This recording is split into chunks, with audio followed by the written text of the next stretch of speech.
Welcome, everybody, to a Delco Nerd Network podcast. I'm your host, Anthony Rigucci, and here with a few friends in the Delaware County area. We get in the basement and we talk about a certain topic. Today's topic is going to be 2007, a look at one of the best years in video games. Here to discuss, as always, the triple threat, Chris Trio. Gooch, how are we doing today, man? How you feeling? I'm doing well.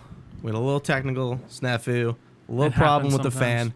But we're here. Gooch worked his magic, and it's all working now, so we're good. Yeah, thank God. I have the Gooch magic, if you will. And this stuff. Yeah. Thank God. But let me introduce our guest. DNN's Jersey boy, Jason Green. What's that? It would have been better if you came on with like a blowout, but it's okay. No. I was thinking of wearing the hockey mask that the killer Jason wears. Oh, that's a good idea. I never see your face. Until right now. Yeah. Thanks for having me, guys. I really appreciate it. Yeah, Absolutely, man. Good to see you. Good to have you on. Mm-hmm. Next time, like we were just saying before, we'll get you in person. But for now, it's virtual. Or at least a hologram. Absolutely, one of those. Like a Tupac hologram. Like alive.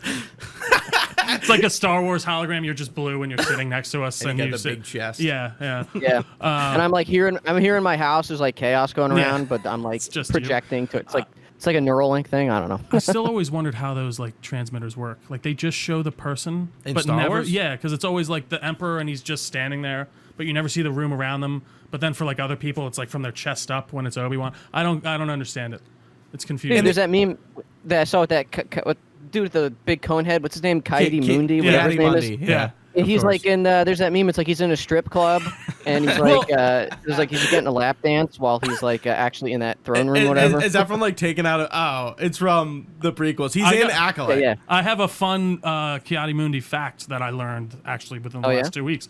He is one of the only Jedi that is allowed to procreate because he is one of the only guys of his species left. Wow, what his a species bachelor. dying out. So he's just fucking and then being a Jedi. No wonder he never fell to the dark side. He gets to have all the fun stuff, but anyways. So is that that's also like canonical, is that retconned in Acolyte? I don't know, maybe, but I think that was like one of the. Someone posted a thread on Twitter. It was so funny. It was like post your like most obscure Star Wars fact ever, and there was some really funny stuff in there. But anyways, enough Star Wars talk. Gooch, what are we here to talk about today? I know we got to talk about what we're playing first too, and all that. Yeah, good stuff. I mean we are. This was going to be our Too Many Games panel. Topic. Jason, did we tell you that or no? I think so. Yeah. I mean, when I was listening to Sacred Symbols, they were mentioning about going to Too Many Games as well. And actually, I was going to ask you if you went this year. Did you have a panel this year? No. So this topic was going to be our panel. We kind of like we're thinking about this last year, and it's like 2023 was such a banger of the year. I'm kind of introing the topic now, but yeah. No, yeah. 2023 was such a banger of a year for games. I was like, what are the other years that are like quintessential greatest years in video games? And like 98 and 2007 were two I saw like over and over. Obviously 98's a bit tough to talk about since we were all like 3, 4, 5, 6. Yeah, like not old enough. Like Metal Gear came out then, but like I wasn't around when. Well, I was around when Metal Gear came out, but I wasn't playing. So like, what good is that? You weren't in the gaming consciousness yet, right? Yeah. But 2007, we were all in the gaming sphere. Absolutely. Oh yeah, I was a gamer. Yeah, we were capital G gamers. But yeah, before we get into our topic, we do like to shoot the shit, talk about what's going on, what we're doing, playing. It could be, gaming nerdy related, but it doesn't necessarily have to. Jason, you're our guest, so let's kick it over to you. What's going on, man? What are you playing? What are you doing? Sure, man. So, dude, I've just been kind of playing a little bit of everything. Like, I don't know about you guys, but I feel like I have game ADD. Like, there is just so much at our fingertips nowadays that I look at my cross-media bar. I'm primarily playing on PS5, but I also have been playing on, I got a Series S, the smaller Xbox. Right. I've been playing that, bouncing back and forth between that, just kind of dipping my toes into a little bit of everything.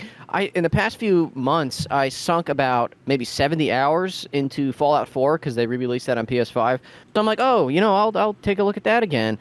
I'm really close to beating it again, but it's like before the final mission, you got to like go around and recruit like 5 of those stupid settlements. So I'm like, dude, I don't want to do this anymore. It really just like I just like I wasn't having fun with it anymore. So actually booted up Skyrim last night, sunk a few hours into that, which is some fun nostalgia. But the one game that I've been playing that's new that I really like off Game Pass is that Still Wakes the Deep. Dude. That's really good. I've been hearing. I like it a lot. I've been hearing good things about it. Yeah, I didn't even really know it good. came Really. out. I just saw like Trio playing it, and I'm like, I finished it last week. when Trio plays a game I don't necessarily know about, I like really question things. I was like, what the hell? like I've never heard of that. What, like, why is Trio playing it, or how did he hear about it? I felt like it came up. It was announced like somewhat recently. Right? Yeah, it was at something within the past year. Yeah. But how are you liking it, man? How deep Dude, into it are you? Excuse my pun. Maybe like 3 hours or so. It's not terribly long, I will say. Yeah, I don't want to like talk like if Gooch is thinking of playing it, I don't want to like talk about it too heavily. But you can talk about it a little bit, 'Cause I think we're gonna review- we're I probably gonna literally review don't it at even. some point. I know it takes place on an oil rig and it's like a horror game and it's like a walking sim, but like I don't know what it looks like. I don't know anything. Yeah, it's So you well, talking it's made by about the it same is people fine. who made. It's made by the same people who made that Everybody's Gone to the Rapture game. So it's Heard like about that, yeah. And It's- and Amnesia, A Machine for Pigs, Yeah. Chinese, Right. Yeah. So it's made in Unreal Engine, so it has that very similar Unreal Engine-y look, you know, kind of like the Batman Arkham games. But yeah, dude, it's really creepy. I mean, you're on an oil rig, so it's very claustrophobic, and you know, something happens. There's like scary monsters all over the place. It reminds me a lot of Soma. If you guys ever played that, very similar vibe. 20%. Yeah, I Yeah. know exactly Yes. what you're talking about. Yeah. Mhm. It's and I definitely am. It's funny too because before I played this, I just have these random thoughts when I'm like sitting on the toilet taking a crap. I'm like, man, what would it be like living in an oil rig? And then the next day I see this game is out there, and I'm like, holy crap! There's a game where like literally you're walking through an oil rig being chased by monsters. This is literally what I was thinking about the day prior. It was pretty crazy how that turned out. And also, you're in the deep sea, which scares the ever-loving hell out of me. Right. But yeah, dude, it's pretty crazy. But I will say, full disclosure, I'm playing it on like super easy mode, just kind of like to breeze through it. Oh, the so, story mode or whatever, right? Yeah.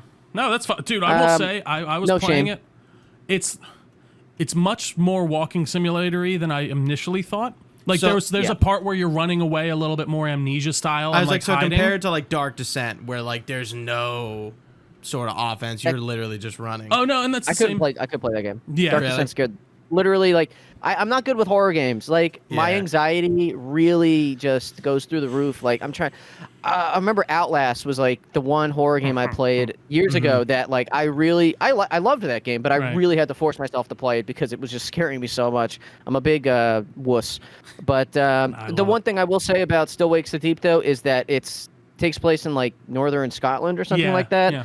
So everyone has a very thick Scottish They're accent. So speaking they are Gaelic speaking in English. parts, in parts actually too. Yeah. Like, well, they'll be like, don't they'll condense words. I've been using the subtitles, which Yeah, are very me too. helpful. You gotta. You will have no idea what they're saying. So you can apparently play it in full Gaelic. I didn't realize, Oh, shit. which I think is there's an interesting. achievement to do it.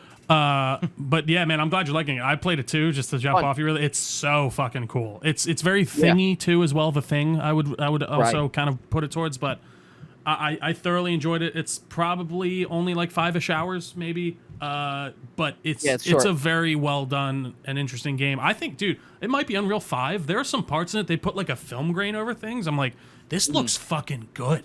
Like it looks, and Yeah. I think you can kind of focus on the graphics and stuff when you don't have to worry about gameplay as heavily. But yeah, I'm glad you're enjoying it, man. Yeah, it's a lot of fun. And just one more thing I want to say real quick regarding what I'm playing is was playing. I don't know why I got the itch to do this, but I started replaying the original Telltale Walking Dead game. Man, so fucking good. Really Right. is. I just was in the mood the other night just to play something that wasn't open world because I'm like open world just inundated at this point. Yeah. And I wanted to just play something that was like a straightforward story, so I sunk a few hours into season 1 of that, and man, that game is aged like fine wine. It's so good. I haven't played. Shout out to Lee. Yeah, I haven't played the first season of that game in a long time. Good.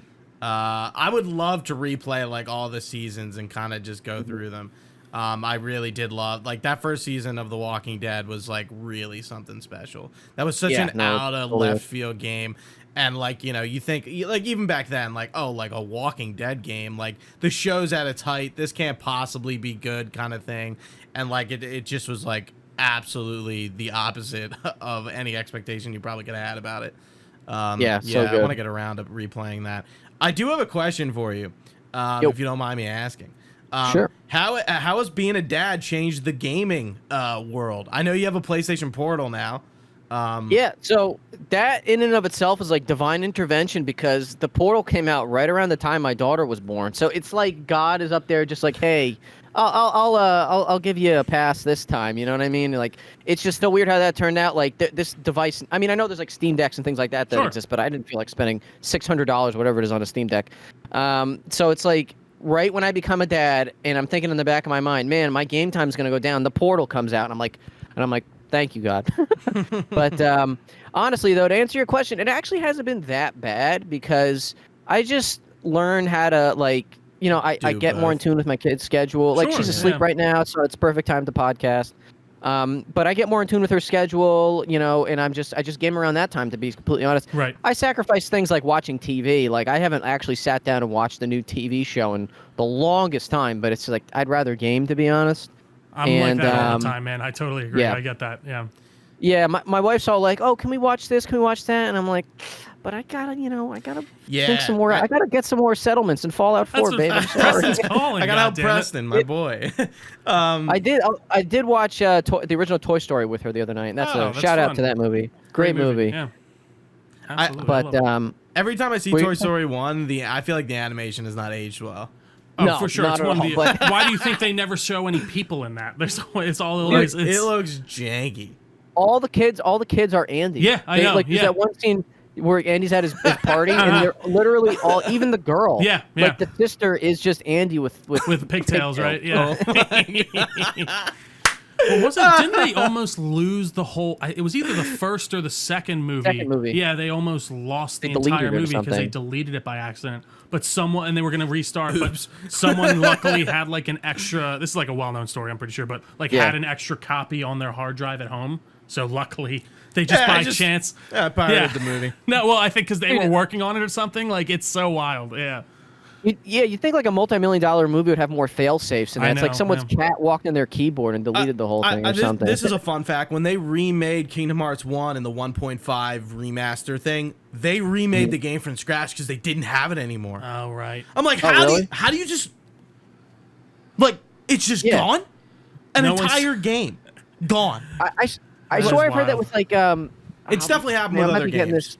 Yeah, like a Mega Man game or something like that. They Something re-released. probably, They had to use yeah. an emulator or something like that. I don't know. Maybe I'm getting my That's facts confused, wild. but- I'm like, you think a big company would, like, I don't know, at the end of a project, when it's all said and done, make like backups, like not even Yeah. like the team, but like the company goes, okay, guys, we're done.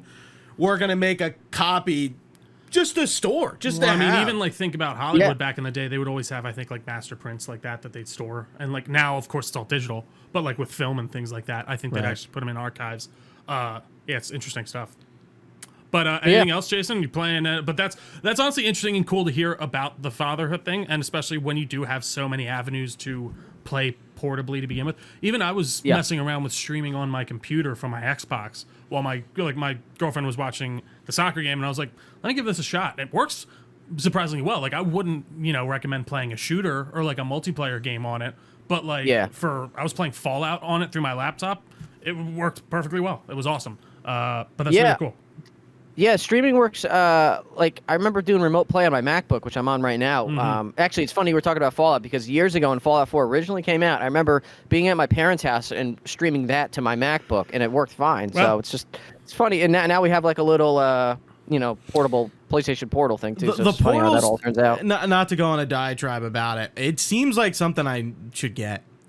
It's like really good. A friend of the show, Matt Penza, he was using it at his shore house when his PlayStation was at home. I'm like, I didn't know you could like do it that I thought far you had to be on away. the same Wi-Fi too, so that's Yeah. interesting. That's what it literally tells you too. But then Yeah. you see, like on Reddit, I'll see people in like hotels and like Singapore or something. Like, I'm 3,000 miles away and I'm playing Helldivers. I'm like, how the hell did you do that? Right, But dude, yeah, like it works that great. changes it. It 'Cause, like, does, yeah. It wasn't, like you're right, Jason. It wasn't like marketed as like, oh yeah, I mean, you have to have your PlayStation 5 on, and if you have discs, you're kind of fucked. That's something That's as streaming somebody in who general, buys yeah, physical media, I'm like, sure. yeah, I guess I gotta leave one game in if I ever like leave the house, and that's just it is what it is. Right. Like I gotta play that game or any digital game. You do have to leave your PS5 in rest mode though, which I don't know how like all the time to connect Right. to it. So I don't know how you guys feel about that. Like every now and then, kind of like, alright there was with like a few weeks ago I had my PS5 in rest mode and there was like a big storm here. Right. Power got knocked out for like 5 seconds, and Yeah. I'm like, oh shit. So I go downstairs and you turn your PS5 on. It says like it hasn't been shut off properly, and you have like that mini heart attack, Yeah. thinking like something's gonna be corrupted. But it's fine. It's no Oh big yeah, deal. when your I love- PlayStation yeah. rebuilds its database and it's Or like whatever, holy yeah. It's like, shit. hey, why'd you turn it off like this? Is Yeah. this the time I hope PlayStation explodes? Yeah. Yeah, I think Dude, I yeah. think again, that's just they put that on there, so they put that disclosure, so it's like this isn't on us. Like we're telling you, like don't unplug this Right. like this, because I think most of the knock on wood, shit won't happen like that. And even with my PlayStation, I usually leave it on rest. And I did turn my Xbox off power saver mode because I didn't realize you could still download and like run games like as what's it called. The Auto quick up? play, like it still works Quick even when resume? you fully turn off your Xbox, Oh, okay. which is cool. I didn't realize that, but yeah, that's interesting and that's something I would have thought about. But you Yeah, it's playing pretty anything sweet. else, man? Was that it? Last thing I will say, which I can't believe I actually glossed over this. Oh, What I right here. play the most is probably just Warzone, Call Love of it. Duty Warzone. That's just my like me and the boys Bit of syncing comfort up. food. Yep, like almost every day, like maybe around 9:30 at night, me and the boys will group up and play some Warzone. We were playing Helldivers too for a while, which is a great game. Loved Absolutely. it, but it just we always just gravitate back towards Warzone, even though we hate it. I scream Everyone at my does, dude. Everyone I talk to who plays it fucking hates it. It's like I hate you're it, the but I love problem, it, dude. dude. Dude, I'm so happy I'm in my basement now because back when I lived in Brooklyn, I was in a tiny ass apartment with my now wife playing Warzone there, screaming at the top of my lungs. I Right. would drive her insane. And I probably still do, but at least I'm a little bit farther away now. But dude, I'm always playing Warzone. It's like it's such a guilty pleasure because I'll get killed by Nicki Minaj and Cheech and Chong, and I'm like, why am I playing this? And Homelander And, pisses on your grave. What the fuck is going on? yeah. So And that is so the, funny. the Starlight chick will teabag me. Yeah, and I'm like, oh, man. But then I respawn and I kill her, and I'm like, okay, it was all worth it. Yeah, we So, got it, anyway, yeah. That's pretty much while I'm playing. Yeah, so Love it. let me. I'll go next. Yeah. We were talking about too many games earlier. That is on the top of the dock here. We did go to too many games. Like we mentioned, we didn't do a panel this year.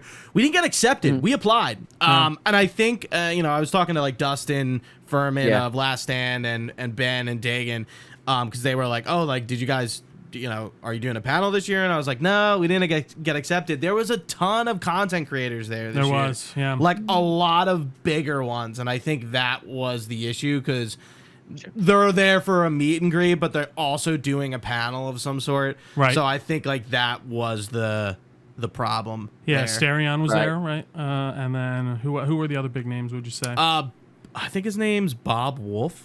He's like an Australian guy. Like nobody I watch. Angry Video Game Nerd was there. Shit. Which is he's local to the area. I actually didn't know Right? that. I think Yeah. he's in Allentown, Huh. Pennsylvania. Wow, that's way closer than I expected. Yeah. So, but like there were a ton of other people. It was much Spawnwave. bigger than I expected too. To be honest, this was my first time, so I honestly did not expect it to stretch back as far as it did when it came to the show floor. But yeah, it seemed pretty heavy personalities wise. Yeah, Cool. but it was a great weekend. You got to come out at least for a day. Yeah. It's a drive for you, but at least a day for sure. I would next love year. to. Honestly, would. And maybe you'll have a panel next year. Yeah, No, dude, yeah, absolutely. we're definitely gonna apply again. And I got a few pick me ups. I got a sealed copy of MGS4, which I posted on like the Discord and I stuff. saw that. Major Yeah. jelly right and I here. just I Envious. just unsealed it. I was like, "Fuck this." So it was funny because I never see MGS4 copies at too many games or like out in the wild for some reason. MGS 1, 2, and 3 all the time, but never 4. And it's cheap. Yeah. It's not very expensive at all. But I finally saw one and it was like sealed 30. Like it was 45 original, got them down to 35. Like I don't know. I was Worth happy. it. Price charting price was like 33. I'm like I did not overpay for this at all. Oh, that's great. Great game. and I got a I few- have mine laying around here in a box somewhere. Yeah, I got a few PS2 games, Harry Potter and the Chamber of Secrets, a game called Hurdy-Gurdy, which I expect no one to know, Hurdy-Gurdy. and if you know what that is, leave a comment, please. Sounds inappropriate. No. You would think, but no. You heard animals. Oh, okay. Yeah, That that's makes what I sense. heard. Hurdy-gurdy, yeah. Yeah. I'm trying to think of the third one. It's over there. Can you see over there? What's? I know. I can't, I'm I know blind. I got a Halo? No. Yeah, that's what I was gonna say. I Yeah. got Halo 2 limited collector's edition. I see those a lot. It's like a silver case and it has 2 on it. Has like a and sleeve, they're always right? Yeah. really beat up. Like I guess the metal they use looks like it oxidizes and gets fucked up from easily. And I always see like really beat copies of it. But I saw one that was in like really good condition. Oh, the other PS2 game was Baldur's Gate Dark Alliance. Ooh. Have you played that? Back in the day. Nah, it's too nerdy for me. You nerd. Fucking nerds. Fucking nerds. No, I wanted to get. I love high fantasy, like Lord of the Rings and Sure, shit like sure. that. I really wanted to get into Baldur's Gate 3. I just haven't figured it out when. Dude, but it's eventually. honestly, I really love that game, but like the combat really does like hold it back for me in the way of it's just not my bag. Like I really Yeah. love all the RPG elements of that game and the character design and even the world design. I might end up getting back to it at some point, but I never quite finished it. But yeah, Yeah. with too many games, we got to pal around with Dustin. Absolutely. Ben Cool. Smith was there this year. Dagan as well. Always great to see those Dagan guys. showed up right on time for the panel, which was Yeah, hilarious. got to get Yeah. dinner with them on Friday night or Oh, that's Saturday awesome. night too. So that was cool. Like it was like really like 10 to 12 listeners as well as like their crew. So it's a great time. Like I feel like if you're like want to like get I some would like love to go. right 'cause Crash it's on one just of our chill. couches. Come down next year. We'll make it happen. I'll do it. I'll sleep right on that table. Yeah, absolutely. You can sleep on the DNN table. Fucking fall through it. That the thought of that actually made me like scared. Just cringe. Like Yeah, cringe a little. not Jason sleeping No, on the no, I table, know what but you the mean. table Yeah, like breaking, just breaking. like buckling. We've had this for like 3 years now, right? Yeah, we're going on 3. We got it in 2021. Uh-huh. Yeah, that's wild shit, man. 2021. All right. Anything else? Well, yeah, Gooch, keep going. Sorry. Yeah, I got plenty. Yeah. Ooh. Gooch with plenty. Ooh. Been playing- Plenty Gooch? Plenty. No, I've been playing Kingdom Come Deliverance. I think the last time we talked about it on the podcast, I was like 6 hours in. It was like too early to really like give an opinion, but I really fucking like it. It has a huge learning curve, and I mean like really Well, yeah, big. Like I think you got to get like the combat is really immersive, Jason, and difficult. Like it's Yeah. so basically Kingdom Come takes place in like early 1400s Bohemia. It's like very historically based, kind of like Pentiment, the same like time period, Right. like early Christendom.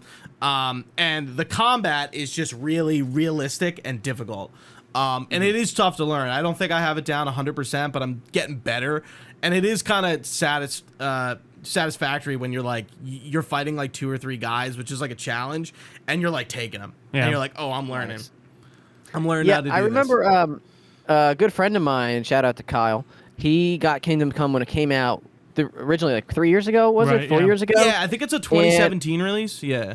Oh, well, that's longer than I thought. But I remember watching him play it at like his place, and he kept dying like from like tripping and falling down a hill. So I was like, They do, yeah. They lean into that stuff heavily. Yeah, you which- gotta eat, you gotta sleep, you gotta learn to read, which I really like. Like you're a peasant, awesome. and basically, like, long story short, you're like a blacksmith's son. You live in a small town. Town gets attacked. There's a historical conflict going on, but that's sort of like the dressing setting of the game. It's not really like about that, but that is happening. That those they're called like- humans. They raid your town. They kill your family. And you're sort of not out. You're out again. Like you want revenge against like this general, but like you're also trying to track down this sword that your dad was making for like your liege, and like it's like a personal story, but like the dressing of it is like this big conflict between. I think it's like his name is Sigismund, Yeah, the Sigismund. king, and he's like moving into Bohemia to like take it from his stepbrother. Who like is a really weak leader, right, or something? Right, at the and they time, kind of yeah. like give you that background, and the game has like a codex. You can read about all this stuff. You can all read the it- menu read- designs very cool from what I remember and stuff like that. You can yeah. read about like a lot of stuff that was going on. Like they talk about like apparently for a little while there were like 2 popes, Yeah. and There's the Roman Catholic one, right? Yeah, there's there's the one in Italy, and then there's one in Avion, which is in France.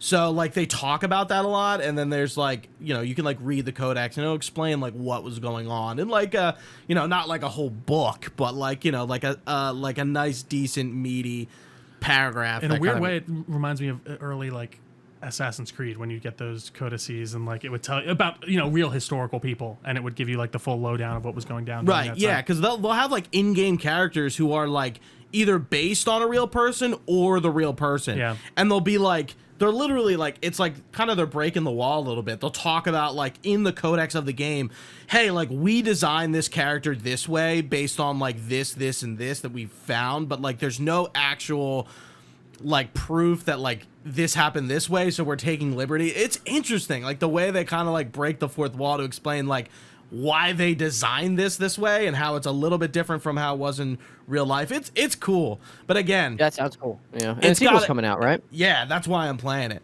and it's got a learning curve, and I think that what turned people off. Like the gameplay just isn't the most easiest gripping I tried, thing. Man, I did, and I want to try. You're making me want to try again, honestly.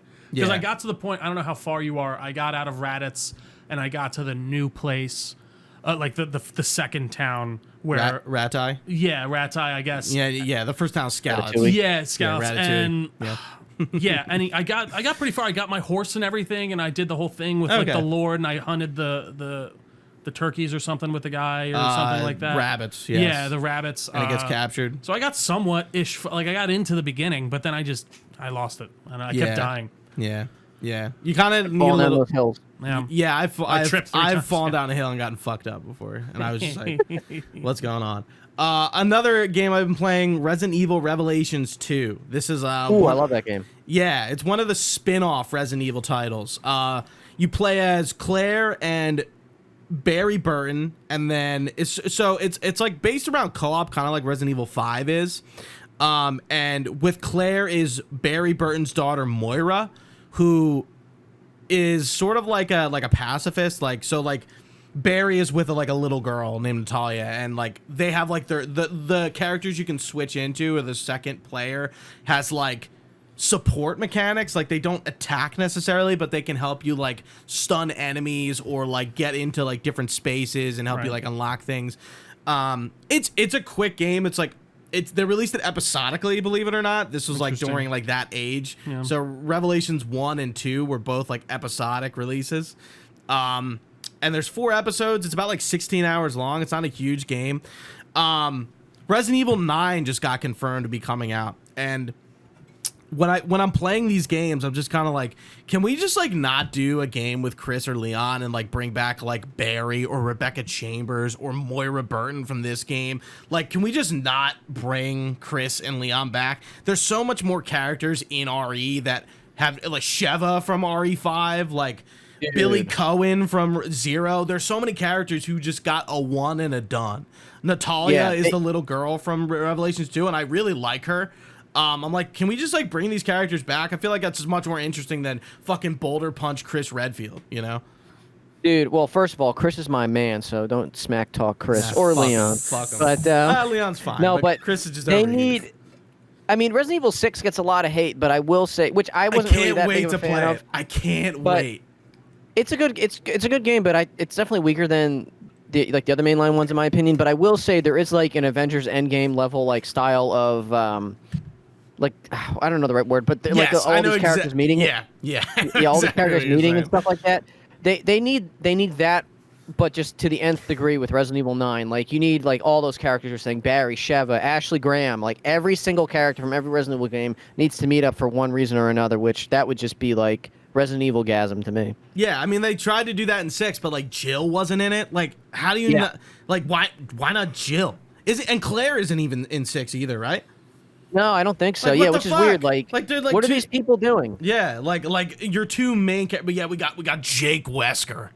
Jake Wesker. Played by Troy Baker. I take back what I said. You don't have to bring that guy back. But yeah. But it's a pretty good game. I've played it 3 times now. I played it once on normal, like, you know, normal playthrough, and then there's a countdown mode, which is like a speed run score attack kind of mode.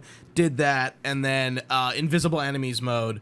and I did that. So I have to do like 2 or 3 more playthroughs and like just wrap up the trophies, and I'll be done with that. But it's a pretty good game. I wasn't in love with it when I first started it. The combat just seemed kind of, but I actually kind of dig it now that I like grasp it a bit harder. Yeah. Firmly grasp it. Yep, firmly grasp it. Another thing we're firmly grasping. I've been playing Shadow of the Erdtree. I'm not going to talk about it a super lot. I'm still going through it. It's fun.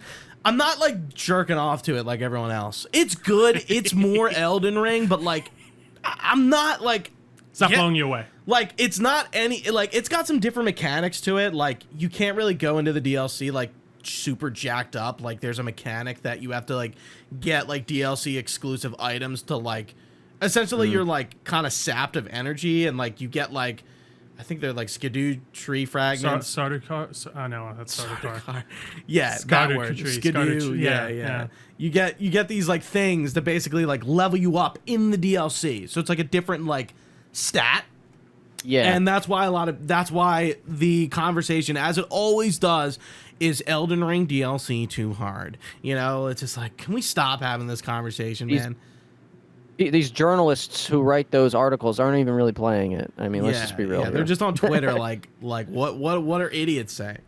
Yeah, I don't know. I think the whole conversation around that both ways has been ridiculous. People are like, "Why don't you just fucking get good, you retards?" And it's like, okay, there is an insane amount of difficulty in those games to the point of like, and that is the point of them. But you got all these people who haven't played in months jumping back into a DLC. Oh, I had to shake off the rust. I do get why people are going off. And I mean, it was getting bad reviews for that on even Steam. And like, so people are like, it's not just like the journos who, by the way, I do hate. They're so annoying and they can shut the fuck up. But like, I don't know. The whole discourse around that whole thing has been, to me, very annoying. Yeah. But I guess. But yeah, we're going to review it. So not going to talk about it super much. Still going through it. Were you about to say something, Jason? I wanted to. I've never really been a FromSoft guy. Like, it's not my style of game. I'm more of like a Devil May Cry, God of War type of hack and slash player. But I will say I've been reading a lot of Berserk, the OG amazing manga. Yeah. And I heard that. Oh, yeah. Which I'm connecting the two in a second. I know that just came out of left field. No, but I know. If anyone knows, I know where you're going. But yeah, I heard that Elden Ring was heavily inspired by Berserk, so I started thinking like, man, maybe I will play this. Dark Souls as well. There's a lot of Berserk in all of From's games, it seems. And I've never read Berserk. I don't know a lot about it. People on our Discord talk about it all the time. I hear it all. Dylan always. He's a big Berserk fan. Yeah, and Fred as well. Absolutely, they're always in the Discord, yapping about, like the guts in Elden Ring. Like they have guts as sword. Like you can just get it like straight up. Like it's not called that, but it looks exactly like it. So yeah, you're totally right with that. Yeah, it's funny. Yeah. So I mean, go ahead. No, please. Mm-hmm. No, I was going to say, I'll eventually one of these days try Elden Ring if I have the patience. But the last FromSoft type of game I played was the first Jedi Fallen Order game. And I had to put that in easy because I got my ass handed to me on multiple occasions. I don't know. I just don't have that type of twitchy muscle memory type of I joke around about this with Gooch and them all the time. I always hit my skill ceiling. Like, I enjoy those games a lot. And, like, I know that, like, I will eventually at some point when I'm in the game hit my skill ceiling and just probably not be able to progress any further. But man, I fucking loved Elden Ring when it came out. I do remember thoroughly enjoying it, and I would highly recommend giving it a shot, especially if you can get it on sale, because why not? Yeah, for sure. Yeah, why not? Exactly. I returned to Mortal Kombat 1 over the weekend. There was a shell of a game. Trio, I think I got to give MK a rest. Like as a series. I really think it's like, right, like to your shell of a game. Like it's like compared to the other fighters, it just seems to be like falling behind, and like not like the like Mortal Kombat. It just seems like such a shell of itself. Well, and I feel like even compared to 11 and like the ones that have just came before in the Mortal Kombat series, it just feels so tamed down. Yeah, even like a lot of the executions and stuff, or the fatalities, like I honestly think like even like the sexuality of the characters, like not every like the guys aren't super jacked, the girls aren't super jacked and busty, like it's weird, but like yet Tekken they're doing that, like is that a Japanese like is that a Japanese company that makes Tekken, or no? Is that a Western? Yeah. game? Yeah. That That like makes sense. same with like Yeah. Street Fighter, and I'm like, I think they just Definitely like makes sense. they tried to like conform to like not like sexualizing their characters, but I'm like, just do Dude, it. the Why Western not? thing Why not? with the sexuality like that's thing the of, point. Oh my God. Like they're like Don't get they're- me started. They're like the No, and I mean they're in, like universe. They're like the best fighters like on Earth. Well, no, and what I mean Yeah. about You like, know? like Western with sexuality, I mean like putting it in. It's weird because like of course, there's like a whole different discourse around that in like a different sense, in like the cultural sense. But like when it comes to putting sexual, it's always a joke in things like a sexuality in movies versus violence in movies in America. Whereas like in other countries, it's completely opposite. Like we're fine with watching a guy get riddled with bullets. Our censors, for the most part, are like, you'll get that R rating if someone's getting shoot to shit or getting really violently fucked up. But like if you show a dick, you are getting like a crazy Boobs. like it's or boobs, something like that. It's so very odd. And then again, there's certain games it's fine with sexualizing in, others it's not, or there doesn't usually seem to be a big blow up. So like, I don't know. I totally agree with you though, Gooch. I do think that's part of its personality to a degree. Yeah. Like you don't It's have part of these, his personality. Yeah. And sex sells too. It's just like, let's just be 100%, real here. 110%. There's absolutely nothing wrong with wanting to look at a chick's big titties in a fighting game. Like what? Like sue me. What is wrong with that? I mean, look at I like played Stellar Final Blade for the Fantasy story. VII, like the waifu wars between Tifa and Aerith. Tifa's Yeah, tits are seriously. ginormous. But again, my that's- and mom, like I was playing that game and my mom came down and like like they're not she has like a top on, like Yeah, she's it's not like like it's- over sexualized that much, and my mom's like, wow. Like she Again, has big Japanese boobs. get I'm like. yeah, I she do think does. Dude, they there's know this what's thing. up, man. Well, and even like Yeah, you see well- like Ed Boon and like them making Mortal Kombat back in the day, they didn't give a shit. But now you can tell No. they definitely have teamed in. And again, with the fatalities, they're not specific at all. It'll be like, I'll rip you in half. This is my reptile Yeah. fatality. I don't understand what's wrong with that. Like the desexualization, like you were saying, Trio. That's a whole conversation for another day. But it's just like, man, I remember years ago when I was in England, I was in London with my family, and I was flipping through channels, and there was just, I forgot what was on, but it was just like bare naked lady, just tits right there, and I'm like, God damn, we don't get this in the States. I'm moving here. This is the news here. What's going on? But Really? Yeah, so I was on to take advantage of. They had a double XP weekend. The last trophy I need in it is involving leveling up 5 cameo fighters to max level, and it is such a grind. So I saw that like on Twitter, and I'm like, fuck, I'm just gonna go on and do that. And I was able to get another fighter to 15, where like when I did it the first time, it took me like from when it came out in like October to like February to get my first like cameo fighter to level 15. But with the double XP, I got another fighter there in like 3 days. So I'm like, I hope they do that more or change the XP SKU, because it's like it's a lot of grinding. I liked my weekend back with the game, but I was there for the trophies. Yeah. 2 more games really quickly. Me and Kathy, my girlfriend, have been playing some stuff co-op. So we're playing Halo Infinite Love it. co-op. We've been playing that together. There's like co-op specific achievements, and like that's literally why we're playing. But it's kind of like an excuse to like play something like over the internet with her. And then we also started playing. I don't know if you guys ever heard of a game called Plate Up. It's sort of like an Overcooked game. Like you like manage a kitchen, and like we're playing that in person. That was her pick. So we've been playing that on PS4, and it's fun. It's like, dude, I'm like, we're playing, and she's like giving orders, and I'm like just quiet, zone the fuck out, like doing this, and like I'm like I literally like sorting some of the rounds, like I'm fucking like fully leaned up. yes, chef. Yeah, like fully leaned, like not saying a word, listening to her and just doing it, and we get out, and it's like, holy shit. Like it's a fun game. I look forward to playing it again with her. We only played it for like maybe like 2 or 3 hours, but it's fun. I was asking her, I'm like, oh, like isn't Overcooked like the good cooking game, but she liked this one better. It's actually, do you guys know the Yogscast? No. Okay, so they're like podcasters, or they were, and it's made by like their game studio or something. So it's like, like small little indie game. It's fun. I definitely haven't. We've had a few moments where like she said something wrong or I said something wrong, and we're like kind of like yelling at each other, like in like a funny way, like like no, like it's. I said celery, not carrots. God damn it. Yeah, it's cool. Like one person does the cooking, and then you got to bring it out to the people and like clear the table, clean the floor, and it's like a roguelike. So you're progressing, you're getting better, you're getting more money, it gets harder, you get, more difficult recipes and stuff. And if you lose, you have to start from the beginning. And then you get like a different food, like as your main course. So like your main course keeps changing. So it's not like you're making the same things. It's pretty cool, I gotta admit. For a game I would have never played on my own, like a fun little game to play with like your significant other or a friend or something. What's it called? Like Plate Up? Plate Up, yeah, with an exclamation point. It's on PlayStation. I think it's on everything, but we're playing on PS5. Check that out, and I'll quickly run through some of the movies and TV I've been watching. I watched and finished Gen V, and I'm now watching The Boys season 4. Gen V is pretty interesting. I feel like it for those who don't know, it's a spin-off of The Boys, or it's kind of like The Boys in college. Yeah. Like essentially is like what it is. I feel like it did a lot of those like, oh, like here's Homelander, and it's like, oh, spin-off. Like it just like Did it though? He shows I don't think so at all. In like the first episode, they kind of do like like they're on like TV or whatever.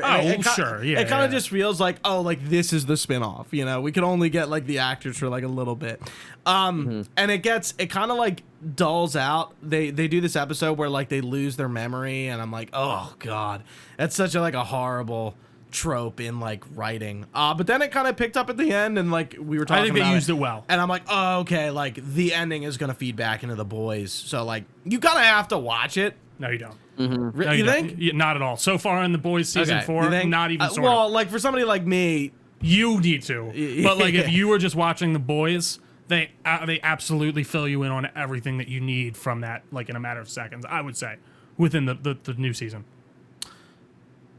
House of the Dragon season 2 started up. It's great so far. Love it. Go Aegon, like his eye. I won't say a lot about that. It's a Tria's you've been watching it too, right? I have, yeah. It's good. It's more Game of Thrones for sure. Yeah. I still don't believe the end of the first episode would happen how it does, but I'll let it go. Yeah. Other than that, I've been enjoying it. Yeah. And then I started The Acolyte 2 episodes in. Too early to really say. I don't hate it. Let's just start there. I don't hate The Acolyte. 3 more movies. So with my girlfriend, I watched Pride and Prejudice, and I have to admit, I kind of liked it. It was pretty good. The one with Keira Knightley that was made in, dude. What happened to her? That's a good question. I said the same thing. I'm like, what happened to Keira Knightley? She was big, and I feel like the 2000s. Yeah, this was after Pirates. Right. She was 17 in Pirates of the Caribbean. Can you fucking Really? believe I didn't know that, she was 21 in Pride and Prejudice? I was like, that's actually no wild. way. You know, it's the last time like something like that happened to me was when insane. I watched The Mask recently, and I guess Cameron Diaz first she's like movie. 22 in that. Oh. And I was like, oh. Yeah, that makes sense. But yeah, it is wild. Yeah, I actually like my girlfriend's big into books, huge reader, and she was like, yeah, this is a movie I really like, and obviously it's a big book, like everyone like knows that book. Yeah. And it was like it's like the definition of like really like soft core romance. Like they only kiss once, but there's like nothing else going on. But it's like interesting. I did find it interesting. I was kind of engaged with it. Castle in the Sky, which is the second Ghibli movie. Mark Hamill's in it. He plays a villain. I thought it was really good. He's a great voice actor. I thought it was better than the Nausicaa in the Valley of the Wind. I definitely liked Castle in the Sky better. But yeah, we're trying to go through the Ghibli movies because I've seen like none of them. Besides Spirited Away, I haven't seen Spirited Away is either. amazing. Yeah. And then last but not least, I think you saw this one, The Ministry of Ungentlemanly I did not. I want to see it. It's all. I saw you gave a good review for it. New movie came out this year in April. Henry Cavill, Alan Richardson. It's a Guy Ritchie movie, right? It's a Guy Ritchie movie. Yeah. It's like Inglourious Bastards, kind of like a World War II, humorous, lighthearted kind of movie. A lot of action, big guys killing Nazis.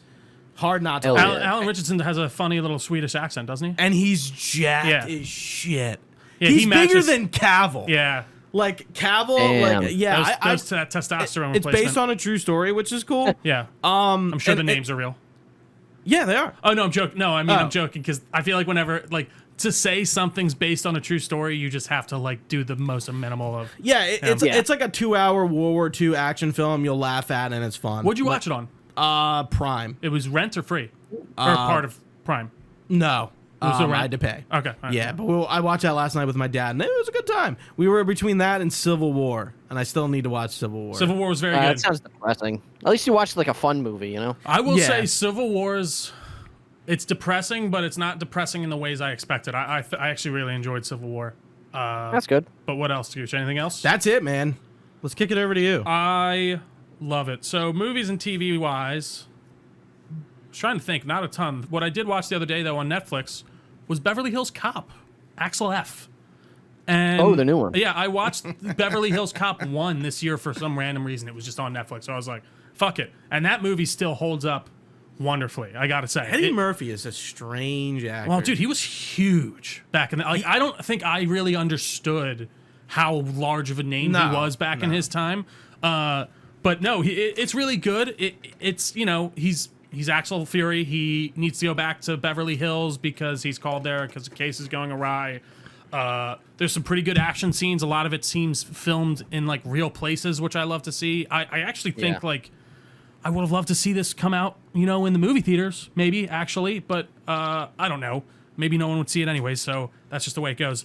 Overall, though, I did thoroughly enjoy it. Eddie Murphy still got it. The girl playing his daughter, though, man, I don't know where they got her. She is as blank as Plank from fucking Ed and Nettie. She's just, she has no emotion. She's just reading lines. And I just Nepo like, baby, probably. maybe, I meant to look into it, but because she was in like, I looked her up. I don't think she was, well, I just meant to look up who she was. And like, who knows, maybe she is like Eddie Murphy's daughter. But like she was in real life, but she was not good. Other than that, movies and TVs wise, not a ton. Game of Thrones, like we talked about. We've been going through The Boys, which has been great. And then I did actually watch Crisis. I forgot. I meant to add that on. The animated, the first part of Crisis on Infinite Earths. Crisis on Infinite Earths. Really like the animation style. Some of the voice acting is see that. very strange, and I don't understand it. It's a little disjointed because like you're following Barry, and he's like slipping through the time stream, and it's like different parts in his life. I don't know. I enjoyed it, but I want to watch the second part. I mean, that's how Crisis on Infinite Earths is. I've never read the actual comic book, which is funny. It's Barry like going. Is it Barry's perspective? Oh no, sorry. The Flashpoint paradox is what I meant. Right. To say. Yeah, that's what I thought. So you know what's so funny? I've never read Crisis. There's certain Crisis things either. that I've really wanted to get to, but actually, you know what? We'll stay on the topic of comic books because I picked up a few yesterday. I put it in the Discord, and I started reading All-Star Superman. The one that guns. That seems to be heavily inspiring the Yeah. new take, and it's really good. Frank Quitely does the art on it, along with Grant Morrison doing the writing, and I'm only 15 pages deep, but you're just following Superman as he finds out. It happens at the beginning of the comic, and this part I don't think they're doing in the movie because I don't know why they would. It wouldn't make any sense, but basically it starts out in Superman's saving the first man mission to the sun, and in doing manned mission to the sun. because they're trying to get, it's like it's supposed to be in a world where he's been around for a while, and there's this guy that's he's given a lot of Kryptonian technology to help kind of improve the Earth, and this guy sends a manned mission to the sun to, I guess, get some type of energy reading. But anyways, it's not necessarily important. Okay. He saves the guys, but it ends up giving him cancer, for lack of a better term. He flew too close to the sun, and he finds out that he's going to die. And it's kind of about him trying to set things the way he wants to leave them before he dies. And so far, it's very cool. The art's amazing, like I said. I can't wait to finish it up. I didn't start reading it yet, but I picked up Kingdom Come. I can't wait to start reading it. You've never read Kingdom Come? Never read Kingdom Come. Oh, I don't know why. Okay. It's always been on my list. Gunn took the Superman symbol from that, so I guess it's relevant. No, that's from Crisis. That's Superman S? I thought, or wait, am I getting them? Yo, you're right. You're right. Yeah, That is it is Kingdom Come S. Come I'm S. sorry, I'm getting them confused. Come on. You're right. I'm sorry. You know what, Gooch? Take my comic card. But dude, the book I got, it has so many cool unused designs in the back, and like his thought process going through writing the book. And I didn't realize it was based on the Book of Revelations, like and stuff like that. He takes very heavy inspiration from like biblical stuff, which I mean makes sense with all the imagery they use in it. Yeah, the guy like that dude. I forget his name. Yeah. But overall, man, Superman, All-Star Superman. I can't wait to get through more. Finished Mad Max though. Moving on to some games. I don't think I talked about it since we were on it last. Fantastic Yeah, game. we were like half reviewing Mad Max the game. We did.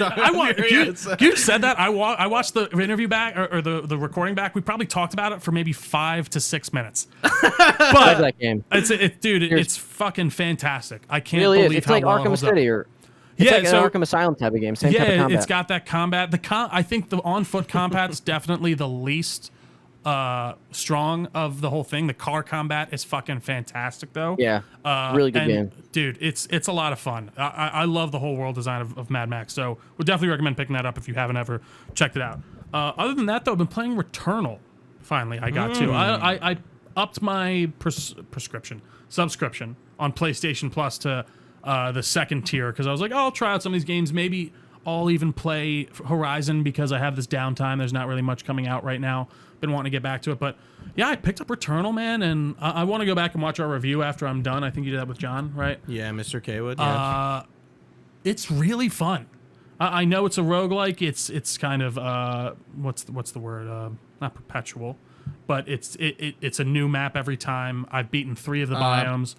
Procedurally generated. Yeah. Yeah. I was gonna say like RNG, that sort of thing. Yeah. The shooting in it's tight and fun. The movement feels awesome. The enemies are very colorful. Just the whole world design's interesting. It reminds me a lot of that biomechanical alien design, even when you go into those certain rooms where there's like eggs on the side of the room and things like that. I got halfway through to the point where you get off the planet, but then you realize you're still stuck there, which is, I thought, an interesting twist. I gotta say, man, I'm kind of mad at myself for not getting to this sooner. It's a lot of fun. Have you played it, Jason? Returnal, no, I don't think it's really my type of game. Okay. No, it's so funny. know. I wouldn't have expected it to be mine either, which is interesting. Yeah, I mean, I'll never say never, but maybe it wasn't free on It's Plus. very it was comes it? with Essential, I think. Now, so that's what I maybe. got. Maybe or I'll check it out then. The second tier, I think it comes with, not the bottom tier. But dude, It's, it's really cool. It's very it's like an arcade shooter almost to a degree. Yeah. Yeah. In How a lot of smart. ways. I mean, yeah. I'll never say never. I mean, I For played sure. at this studio. I'm blanking on the name of the studio that made it, but I played their other Housemarque. games. Like, yeah, they made like Super Stardust and all that stuff, right? Resogun. Yeah, that Yeah. was. I thought those were fun. It's just, I feel like it was too harsh saying I'll never play Returnal. I get play what it you at mean some though. point. No, I hear it's not calling to, because it wasn't calling to me either. Honestly, I was like, Yeah. fuck it, I'll download this and try it out because I have whatever the Plus subscription is. And Yeah. I was happily surprised. I gotta say, the whole world design, the colorfulness of all the different enemy designs and everything, very cool. I really liked it. But it's good. It's funny you bring up, what was that cooking game that you were playing? Played up. I've been playing Overcooked. Oh, Samira, really? That's my girlfriend. We literally Ooh. just started playing it last night. She bought it 2 days ago. That is funny. Wow. It's so much fun, man. I definitely would never have played it. Like you said, it's a game that I would not have probably picked up if she didn't buy it. You can get a real good groove going. She's doing the same thing with me, where she's kind of putting together the orders and I'm getting her the things that she needs, which maybe that shows something about Gooch and I. But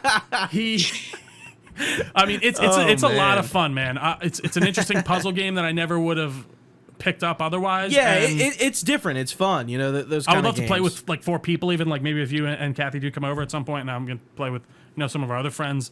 It's cool, and I would have never picked it up otherwise. Otherwise, though, I have been playing Splinter Cell Double Agent.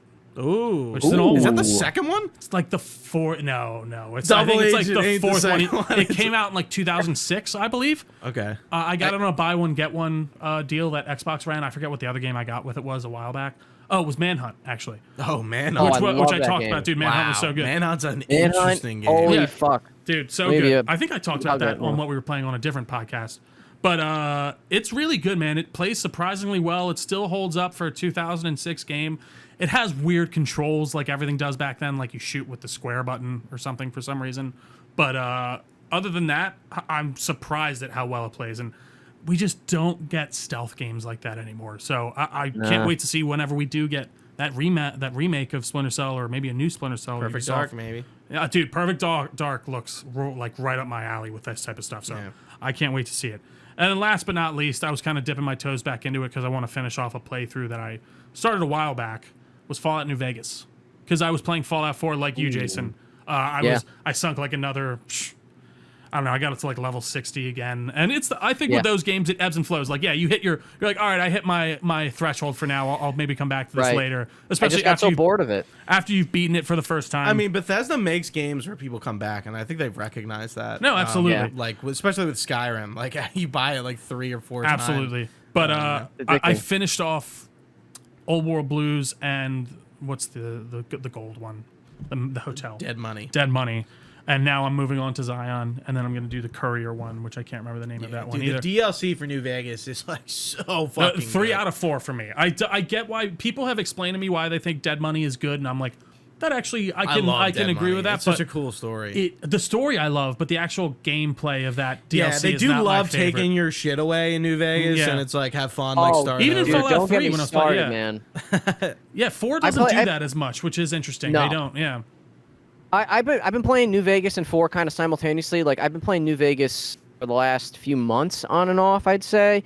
So, like tons of hours into that as well. I haven't started the DLC yet. I'm still just like fucking around with the main game, but I have noticed every time you go into a casino, like trying to like the name of the faction that's in the one casino, it's like White something, like the Yeah, White Glove Society. Yeah. White Glove Society, thank you. Yeah, going to that casino, I got to take your guns away. Going to the casino next door to them, I'm like, stop taking my fucking guns Right, away. right. It's Yeah. so annoying. But, Oh, you want to do Honest Hearts? Sorry, got to take your stuff. Yeah. And they give Oh you like my a God. lore reason as they're like, yeah, you can't carry that. Yeah, Zion, they're like, you can only carry 100. Well, you can actually convince a guy to help you carry like an extra 20. So you can only have you can only 80, carry but- like 80 pounds. Yeah, it's like And then you gotta like, then I gotta remap all the guns to my favorite, Exactly. on the D-pad, Right. and I'm like, God damn it! So it's like, Fallout New Vegas is a way better RPG than Fallout 4, but Fallout 4, in my opinion, is just way more fun to play. Like, Dude, it's gameplay so. wise. I don't know what I I'm- said this last yeah, I time. would agree. 4 is just so. I know people have their issues with it. I don't think it's nearly I have such as an bad issue with that the I feel- story that it Yeah, Right. same. Yeah. It's It's yeah. funny. I don't know what, like the couple times I've kind of come around on it heavily with certain things in the way of how you have to decide. I think the Institute isn't super well fleshed out, but overall, just Fallout 4 is so digestible. Like I don't know what it is. You so can much fun. you can just jump right in the gameplay, the shooting. Dude, I would kill for Fallout New Vegas just to have just a few quality of life and like just let me sprint for God's sakes. Like that's all I'm asking Dude, for. Stuff yeah. like that. Let me aim down the sights. in Yes, Fallout 3. exactly. Like I don't know. That's so funny that you can't do that. Yeah, it's just so it's Also- so interesting. I just want to say real quick, I don't understand. I was thinking about this the other day. Probably another shower thought of mine.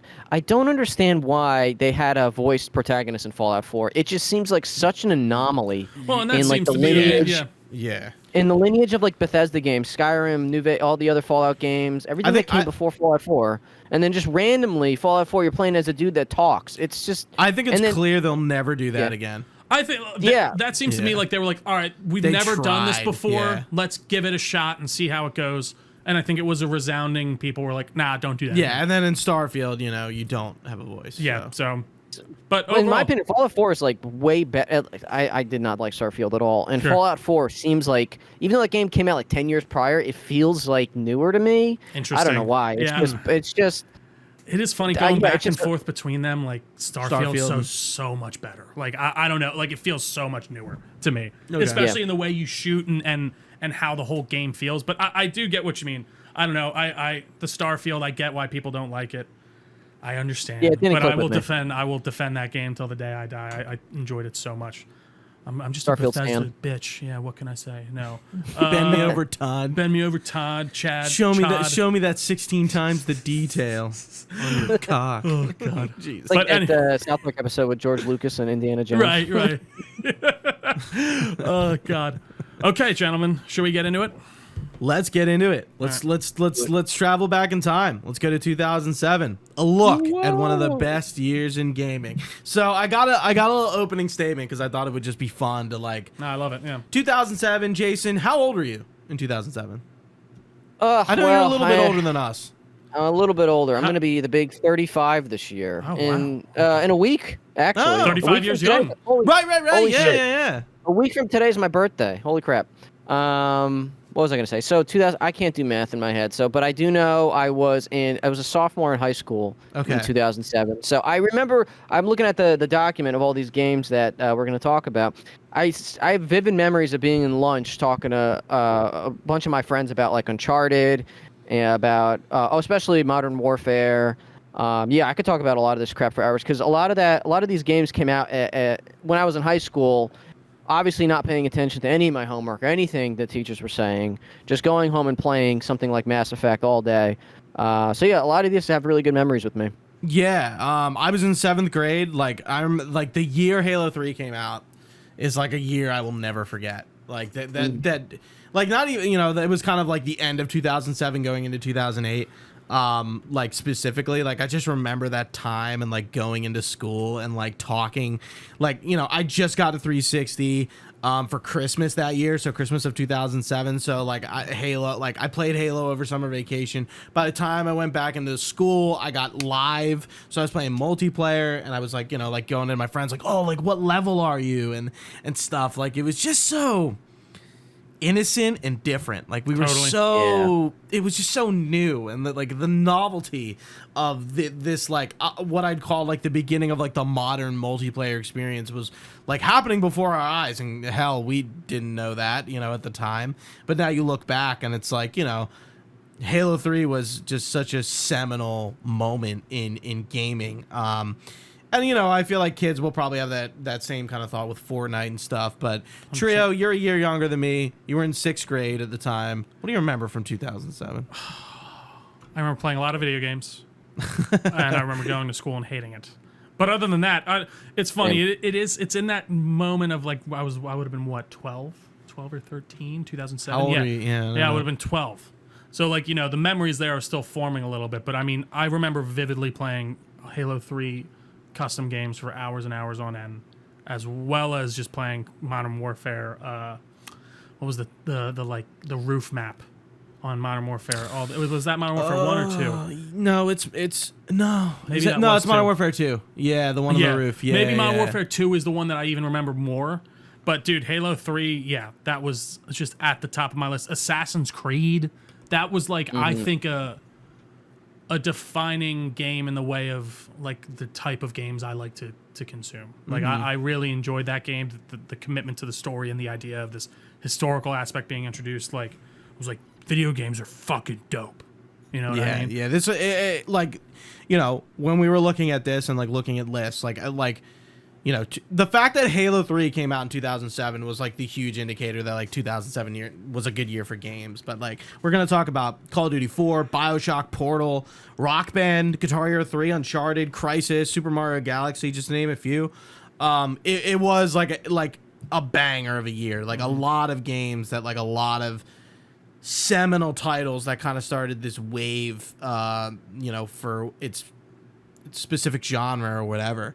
But yeah, let me give you a little preamble I wrote. I thought this one might be fun. So, the year's 2007. George W. Bush is president of the United States. The first generation of iPhone has just launched, and Anna Nicole Smith just OD'd. We are a year away from the economic recession. Harry Potter and the Order of the Phoenix is set to break a box office record, and The Deathly Hallows was just released in bookstores. Irreplaceable by Beyonce is Billboard's Top 100 #1, and The Red Ring of Death is still sweeping Xbox 360s everywhere. So that was just some things that were going on at the time just to get us in there. It is funny to think like, yeah, that was like Obama wasn't even president yet in 2007 because the election is in 2008. Yeah. Like just a weird like kind of thought.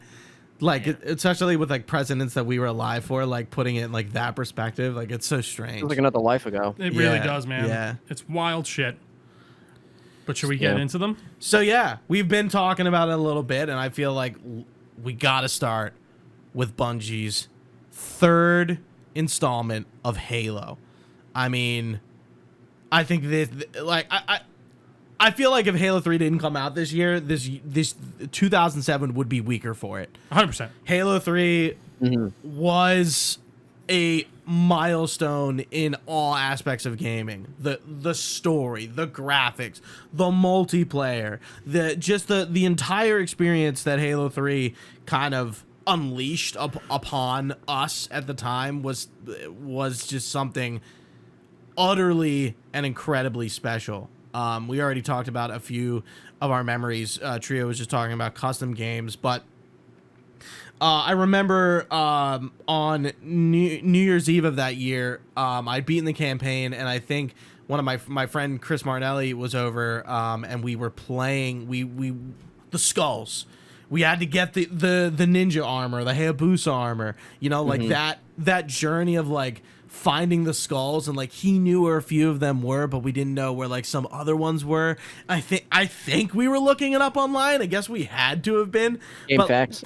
Right, but you were going into school and like, oh, like did you find like this skull and like how to get to it? It like just that time, not even just with Halo specifically, but like the going into the school and like talking to your friends and like they're hearing stuff from like maybe like their older brothers or sisters or whatever. I mean, probably not a ton of sisters playing games back then, but yeah, like, you know, they're hearing things from people they know, and like you don't really know if anything's necessarily true, which is funny. Yeah. But like you hear something about like a game, it's like, oh, like getting recon was a huge thing in Halo 3 that everyone tried everything they could to like you could unlock recon somehow. Yeah, Gooch, my dad works at Bungie and he told me how to get the recon. Exactly, like things like that. Well, actually, Yeah. Jason, let me throw it over to you. What did you have an Xbox? I know you said you had a PS3. No. Okay.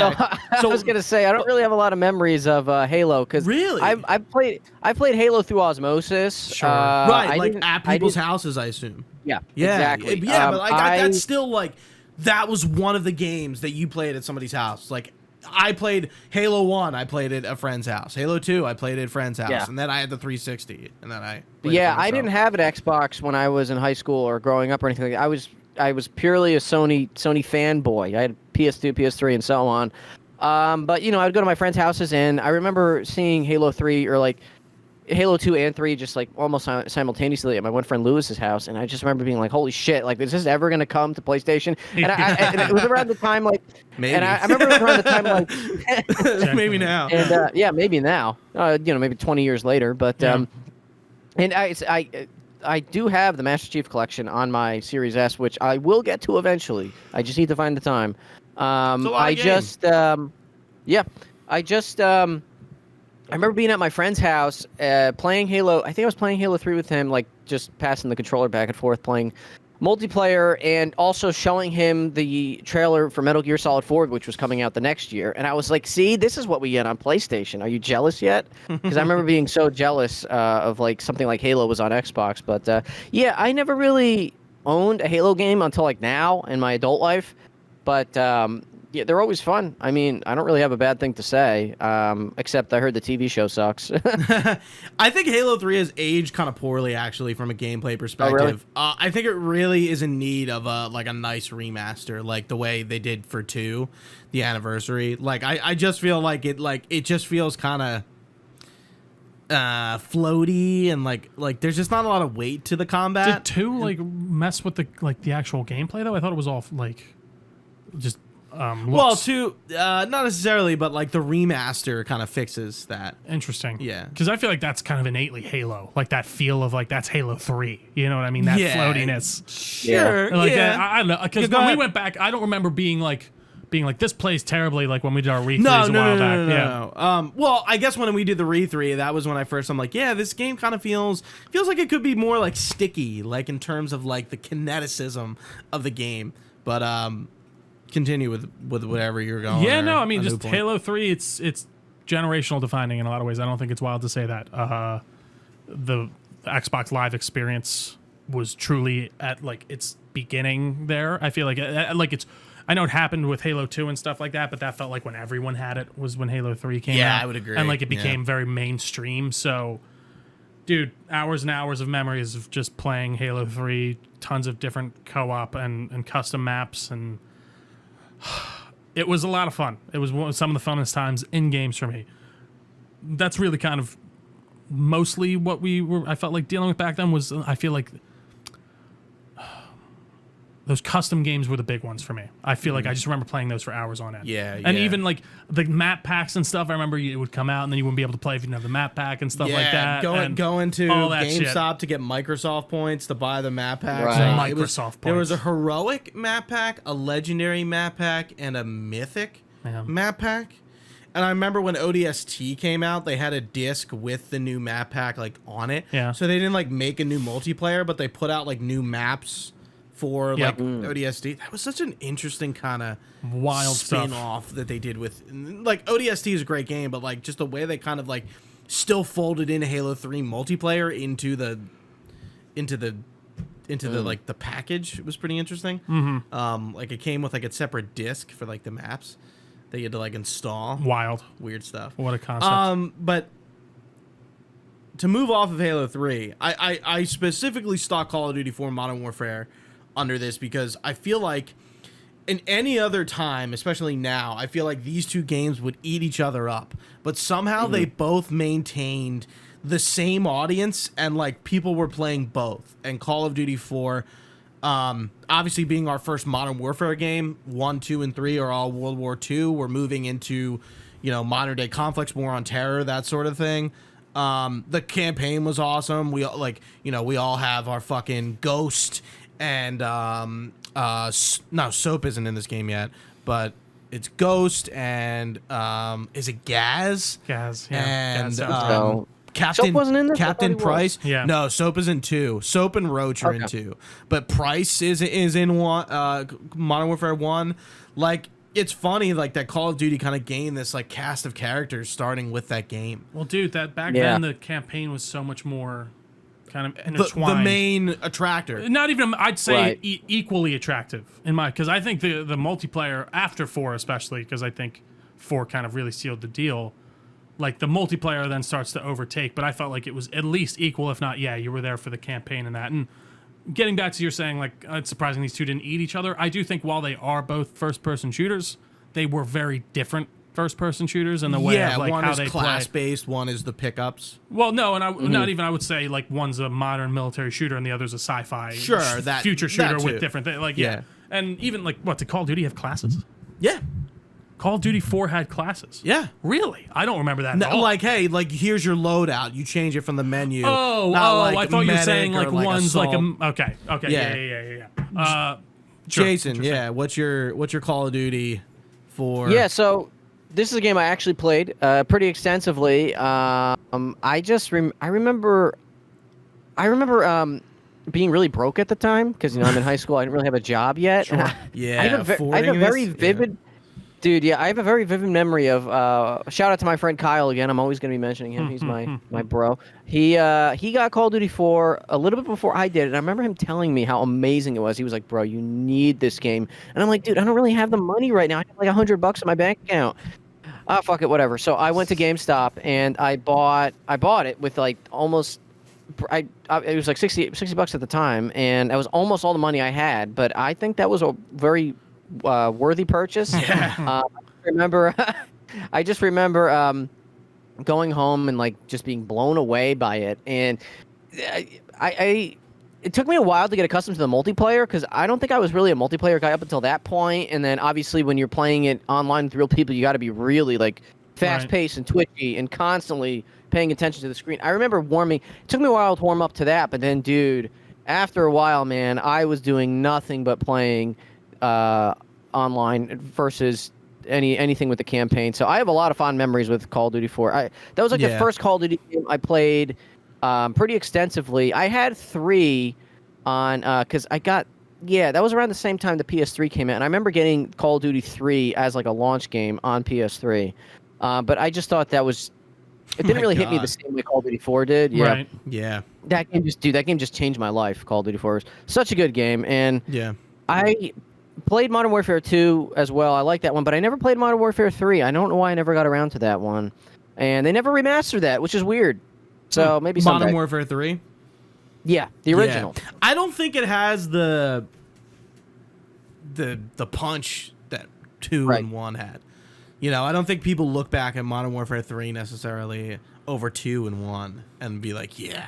Like, it seems like Modern Warfare 2, and Black Ops are those 3. No, we're not talking about I Modern stopped Warfare. playing at Black Ops. I didn't play Modern Warfare 3.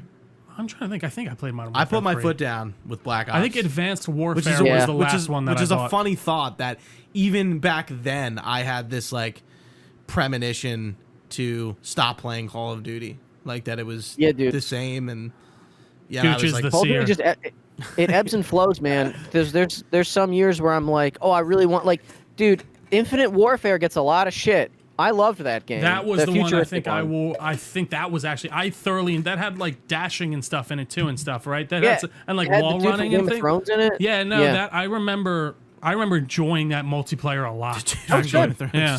Harrington, yeah.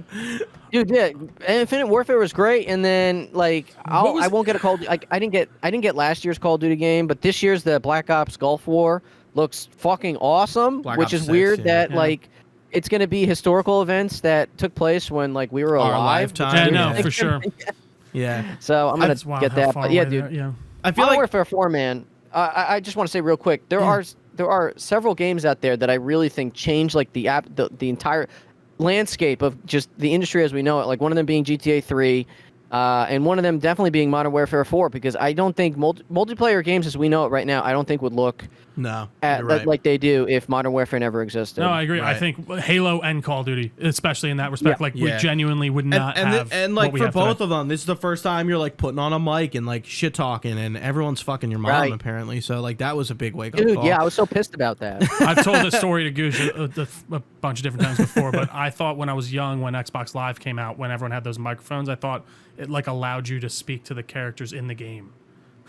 I thought like you could like on the sidelines you could speak to like you're playing, I don't know, Call of Duty or like Grand Theft Auto, and you can speak to Nico's cousin for some reason. I don't know, like some Nico, dumb shit like it's that. me, it's Yeah. me. It's me, Nico. Come on. Oh God. Yeah, I remember like I love the R700 in that game. I know like the MP5 was a popular one. Intervention wasn't in it yet, but we had it's like I think the M40, like yeah, just like that collection of guns was just like so iconic for that game.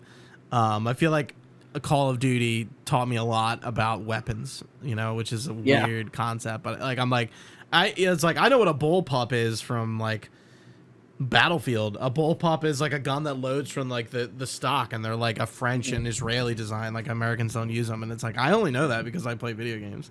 Very strange, Dude, yeah. things you There's pick a whole up. generation of kids who probably are the same way too. Yeah. Should True. we move on? Yeah. You want to introduce our next one? So next up, we got a seminal game. I genuinely do think, like in single player video games, which I didn't get to at the time. I got to probably in 2012. Yeah, I don't think I definitely for a fact didn't play all these games like on launch at that day. time, yeah, so- like Bioshock, I definitely probably got in like 2008. So, like yeah. within a year. Yeah, I mean again, things were different back then. I mean, people were pre-ordering get on launch day, but like it wasn't as I was also like young and didn't have money all the time. So yeah, like Same, dude. like I don't think I bought any of these games that I got. Like maybe like You know one how or I played two. Bioshock? I believe Zach at Regal let me borrow it, and I played Bioshock through him. He was Oh my God, Zach Strike. I believe so. Yeah, yeah. He was holy very shit. cool. But I heard no, that dude, name a lot. Bioshock, man. It's funny. I think Infinite is really the Bioshock that like, because that was we experienced it in real time. It came out, and we were like, Right. oh, like the meme, you know, like what the fuck. But Bioshock really was the first one to create a very intricate and interesting story that is mainly told through the environment, which, you know, it doesn't happen a ton these days. I think it still does here and there. I think Callisto is a more recent example of like really trying to heavily lean into environmental storytelling. But Bioshock is a truly fantastic and interesting game that if you have never experienced, I think it's worth going back and playing. The twist is one of the coolest twists in video games. If you still have somehow managed to avoid said twist, do and play and keep doing so and play the game because it's really fantastic. Don't I know we Google can, it. Don't Google yeah, it. don't Google it. And I mean, somehow Infinite manages to have just as good of a twist, in my opinion. I think Infinite's is even better, actually. But Bioshock is a fantastically wonderful first-person shooter that has really cool, layers to it, especially with not the vigors. What are they called? Not the plasmids. Plasmids. And the ending, I think, is probably the least strong part of it. Yeah, But- it's got one of like the worst boss fights ever. Yeah, it's for sure. not. It's not very great, but I think it's still a very seminal game in the gaming lexicon that you should definitely play at some point. What are your guys' experience with Bioshock? Jason. Jason, go ahead. Yeah. yeah. I got to it late as well. I didn't play it when it came out. I got it in one of the many collections that are always on sale on Right. PSN. I played it years later. A great game. But it's just, I think at the time it didn't really hit with me as it would if I played it when it was new, because I knew the fair. twist. Like, Really? someone, See, I didn't know the twist. Yeah, so I I didn't did. either. Yeah. yeah, That's tough. someone told me the twist like prior to me playing it, so I feel like it's like me with The Godfather. I've never actually sat down and watched The Godfather Right. because it insists upon itself. And What does that mean, Peter? It insists upon itself, Lois. It insists upon but itself. it's I've heard people talk about every fucking scene in The Godfather, beat by beat by beat. I feel like I've seen it. So Right. prior Yeah. to playing Bioshock, I talked about it for hours with my friends prior. So it's like I felt like I already played the game. So Sure. great game. Don't get me wrong. Oh, that Really makes good total game. sense. But it's just when I played it, I was like, oh, that was fun, and then I just moved on with my life. I didn't really have this lasting impact that I wish it did if I played it when. Totally fair. I should have just played it when it came out. But I never played the sequels either, Infinite or Bioshock 2. So Yeah. Yeah, Good game, though. It's definitely good. It's A lot one of my people favorites. like. There's this revisionist history with 2. I don't. I'm like, or not With 2, with Infinite? With Infinite. Yeah, I'm I just agree. like, Infinite's great. I don't understand like why there's so much hate about it. I fucking love Infinite. I've loved again, I it. think that exists in the Twitter space. You know, Yeah, yeah. I think most people who played Infinite back in the day and enjoyed it still really enjoyed it, or at least I Yeah. hope so. But I don't know. You just don't see people lean it like. It's a very interesting and different setting that's super and like Ayn Rand inspired, like capitalism, extreme capitalism in the Rapture, where yeah, I guess yeah, I it's guess it would based be like off of- socialism, right? no, With Andrew Ryan. no, There's a it's yeah, it's you're like right, you're right. it's like the Ayn Rand, like opposite, like as free of a market as you can have, where it's all dictated just by whoever has the best product. Right. And it's a very interesting A man idea. chooses, a slave obeys. It's there's so much interesting, so many interesting philosophical ideas in that game that aren't really like, you know, I think you do have to do a little digging yourself to get into. Yeah. But Yeah. I they're not necessarily on the surface, but I mean the whole design, the Art Deco-ness of it all. It's yeah, amazing. yeah. Like the to not just repeat what Jason and Trio just said, like, yeah, just like the look of Bioshock and the feel. I would say the gameplay has aged necessarily because it's in 100%. like Unreal 3. Yeah. Like you really Yeah. fucking feel Definitely. it. But yeah, like the iconicism of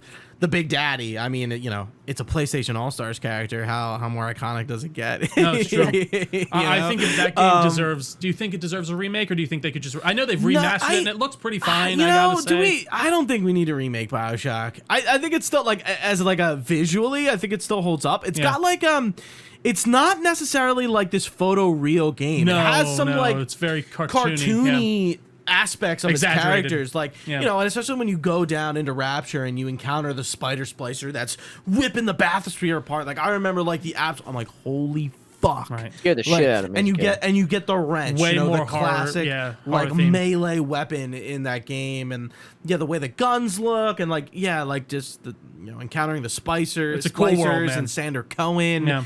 and the audio logs, and like how they're telling a story, and you know you learn a lot about like Su Chong. And, I mean, and I'd stuff. argue you miss half of that game if you don't listen to those audio logs. Yeah. to Right. be honest. So it's I love shit like that. It's so There's cool. so much iconic in Bioshock that has stuck with us as we've gone. Yeah, that it's hard to ignore. But yeah, I think like one of the like not that we're shitting on some of these games, but like No. it has a very bad final boss. Like it didn't need that. Oh, for final sure. Oh, well, Boss. and I you know, think- it's strange. It's I like, agree. What is this? Yeah, it's like well, and I feel like Like after art. the big twist, it does kind of, I think, peter a little bit and near the end. But yeah, I fucking love Bioshock. I want to talk about the next 3 games together Yeah, because let's do they're it. packaged in it. The Orange Box. That was the Ooh. collection that Valve probably one of the last games Valve put out. Yeah. Within the last like 3 or 4 at least. You know, the Orange Box was probably like the first time we ever got a collection like this, where it was like multiple games, Half-Life Episode 1 and 2. We have Portal releasing for the first time on this, and Team Fortress 2 also being included on this. And I feel that TF2 and Portal both came out in 2007 with the Orange Box. Half-Life Episode 1 and 2 came out before, but they were just packaged together. And it's interesting, like, you know, calling this collection the Orange Box. You know, like, what a it was such a weird anomaly. concept. Yeah, at the time, especially from Valve of all people. You know, we haven't gotten Half-Life since, except for Alex. You know, we've gotten a Portal 2, and they've released Dota, but like this was the last, I would say, huge release they've done. I mean, like Portal 2 could be considered huge, but you know, Portal kind of created like just again like iconic Cake is a Lie, GLaDOS, the Portal gun. A simple game made by college students that Valve decided to pick up and put in like just like include with this, and it ended up being probably one of the most played games of all time. And then Team Fortress 2 in another way on PC. You know, we really have to talk about it from a PC angle, not really console, even though you could play TF2 on console.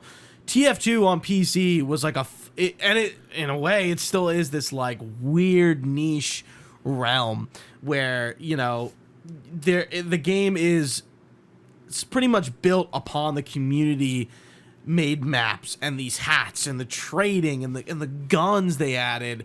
And like, you know, Sleeping Dogs come out and they have like, if you pre-ordered Sleeping Dogs, you get like guns from Sleeping Dogs like in TF2 and skins, and they have like monetary value. It is kind of like Fortnite in a way, but like, you know, there's still a weird sect of people who still play TF2, which is odd as hell. But it is interesting to kind of see both these games like kind of like come out of nowhere essentially from Valve. Jason, what's your experience with the Orange Box, Portal, and TF2? Yeah, I remember getting the Orange Box for Christmas that year. It was like my first Christmas with a PS3, and that was like one of the first games I opened sitting under the Christmas tree. And one thing I really like too is I don't know if you guys remember with PS3 on the cross media bar, if you like just hover over a game for like a second, it'll start playing like, you know, preview or like a song of the game or something like that. And Orange Box had like this sick like dubstep like synthy type of music that I would just vibe to. I wouldn't even play the game. I would just listen to the music, and then I would play the game. But dude, yeah, Half-Life 2. I loved. I still do lying around somewhere. I have a copy of Half-Life 1, the PS2 version, so I loved that game as a kid. And wonder then how much that's worth. Dude, hopefully maybe it'll pay for my kids' college tuition. But then I remember getting Orange Box specifically because I knew Half-Life 2 was on, and I'm like, I gotta play it. And I remember reading like articles up to that point saying like it ran like shit on PS3, and I don't remember any of that at all. Like I'd love to replay it. I think everything's played like shit on PS3 besides the exclusives.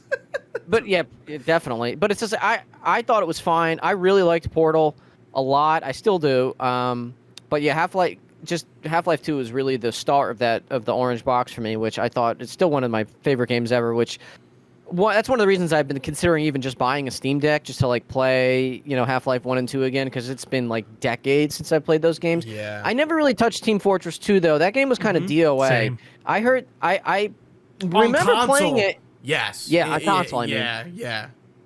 I remember playing it, and I just remember getting my ass kicked and then never playing it again. And then my friends telling me not to play it on console because it's not good. I'm like, all right. But that was during Orange the Box age where like certain games were just better. The community was on PC or whatever. Yeah. Great game though, great package, and like you said, or you know, like we were saying a minute ago, the game. Just the idea that Valve put that on console, that's just an anomaly. Like, I don't think we'll ever see anything like that again. I mean, never say never, but, you know, still waiting for Half-Life 3. Absolutely. I mean, we got Half-Life Alyx, right? That was apparently basically 3, but I still would love to get a chance to play that someday, but God only knows. Not really much here for me. I'm going to lie. I didn't play... I played Portal a little bit for sure. Team Fortress 2, no, not really. Okay. And then Half-Life, I just never got around to. I don't know why. You've never played any of them? Never played any of them. Okay. So Good shit, I don't man. have a lot of time. Since you have a PC and they're old games now, I would definitely recommend like playing the original. Okay. I did buy and Black 1 and 2. Mesa because it was $5, which is apparently like the fan-made remake of the first one, right? Yeah. So I might get around to that. I don't know what it is. We've talked about this before, Gooch. It takes a lot to get me to play my game on my PC. I don't know what it is. I hear you. I don't know why I can't just sit Mouse down and keyboard, play it. baby. I don't know why I just don't like it as much, but it's just a problem for me. But yeah, not a ton of staying power for me in those. I mean, they're just well-known, well-regarded names, of course. So I couldn't help but hear about them when they were coming around. But this next one I definitely played. Really quick, I did want to mention. I remember the achievements for Portal and TF2 were wild. and they were really hard, especially for Portal, like some of the challenge modes. But I remember there was this achievement in TF2 where you had to play with 8 people on your friends list, and I remember really trying to get that, and I never got it. It was like one of the achievements on Orange Box I never got. That reminds me, it's like there was an achievement I think for Crysis 2 where it's like you had to. Oh, dude, you can look this up. This is real. It's like you had to play a multiplayer match like 10 years after starting it. I'm not even kidding. It's like you literally had to boot up Crysis 2, play a multiplayer match 10 years from when you purchased the game. Some ridiculous achievement like that on PS3. I know there's an achievement in Stanley, I gotta fact check myself. Stanley Parable that's like that. Like you have to play it like 15 years later, and like just recently, like you can actually get it legitimately. But like all you have to do is change your clock on your PlayStation or your console. Or whatever. You can like cheese that. There's one achievement I remember for Arkham City where you have to visit Calendar Man on each of the holidays, and you can do that by just like setting your calendar. Still weird. So I was slightly mistaken. It's playing a multiplayer match again 6 months after you first started, not a year. Yeah, that's still wild. But still, it's crazy. That's still pretty weird. But yeah, Trio, you were gonna bring us into the next one. So next up, this is one I didn't play. Actually, I think I tried playing at the time, but it just didn't hit for me. But I then definitely I went back didn't play this game at launch. Not until recently, actually. Yeah, Mass Effect. Yeah, the original. The original, which was very much more heavily RPG, would you say, compared to like the next one's focused more on like shooting and action a bit more. I still think there's definitely a lot of RPG elements. Mass Effect 1 is much different than 2 and 3. A really fantastic game going back to it, because I think I tried playing it at the time and I just was too young and just I didn't understand it. I know a lot of people who like played Mass Effect. I feel like Mass Effect was like a big deal in the moment, but like a lot of people like fell off of it. Yeah. And then 2 and 3 kind of got people back into it. Like 1 was big, but and it was an Xbox exclusive for a little bit. By the way. It was. So I don't know. Have you played it, Jason? But yeah, I have a lot to say. Yeah, okay. So I only played it recently with the Legendary Edition, so I don't feel like it's right for me to say much about it. I like it. Like I said, it's much different from 2 and 3, and it has its charm. But I remember when I was getting Mass Effect 2, friend of the show, Fred Hassel, was like, and I was like, should I get Mass Effect 1? And he's like, no. So I didn't play Mass Effect 1 like when I originally played the series. Same. But Jason, what do you have to say, man? Look into my eyes, bros, when I tell you this. I fucking love these games. These games are like, I can't. Oh my god, I'll be here for like 5 hours telling you how much I love Mass Effects. The trilogy, but Mass Effect 1, I didn't play when that came out because, like I said, it was, like you said, Gucci, was Xbox only. I played 2 first because that was released on PS3 first. Fell in love with that game. I replayed that game like so many times, like just repeatedly. That's back when I didn't have any money, so you would just play the same thing over and over again. And plus, there wasn't a lot of games released like as much as there is right now. But eventually got around to getting Mass Effect 1 and then 3, and then just, dude, I love that trilogy so much. Probably because I'm a big Star Trek fan. And the game, and if you watch like Star Trek TNG or Deep Space Nine or any of like the movies from the 90s, Mass Effect is heavily inspired more so by Star Trek and Star Wars. You can definitely see that for sure. Yeah. So much so that I would not be surprised if when they were first conceptualizing a Mass Effect game, if BioWare wanted to make a Star Trek game. I could totally see that. That makes sense. Yeah, that's a good call. What an idea. I've never heard anyone say that. This is literally, which is crazy because they made Star Wars and they were using, they did Baldur's Gate. They were using other IPs. So really good analysis, man. Holy shit. That seemed really likely. Yeah, I would agree. Even not knowing. Just assuming. I can't prove it, but I would put money on it that I feel like Mass Effect first started as like, let's make a Star Trek game because it fits the bill so easily, but obviously they didn't get the IP or the rights or anything like that, so they made their own thing.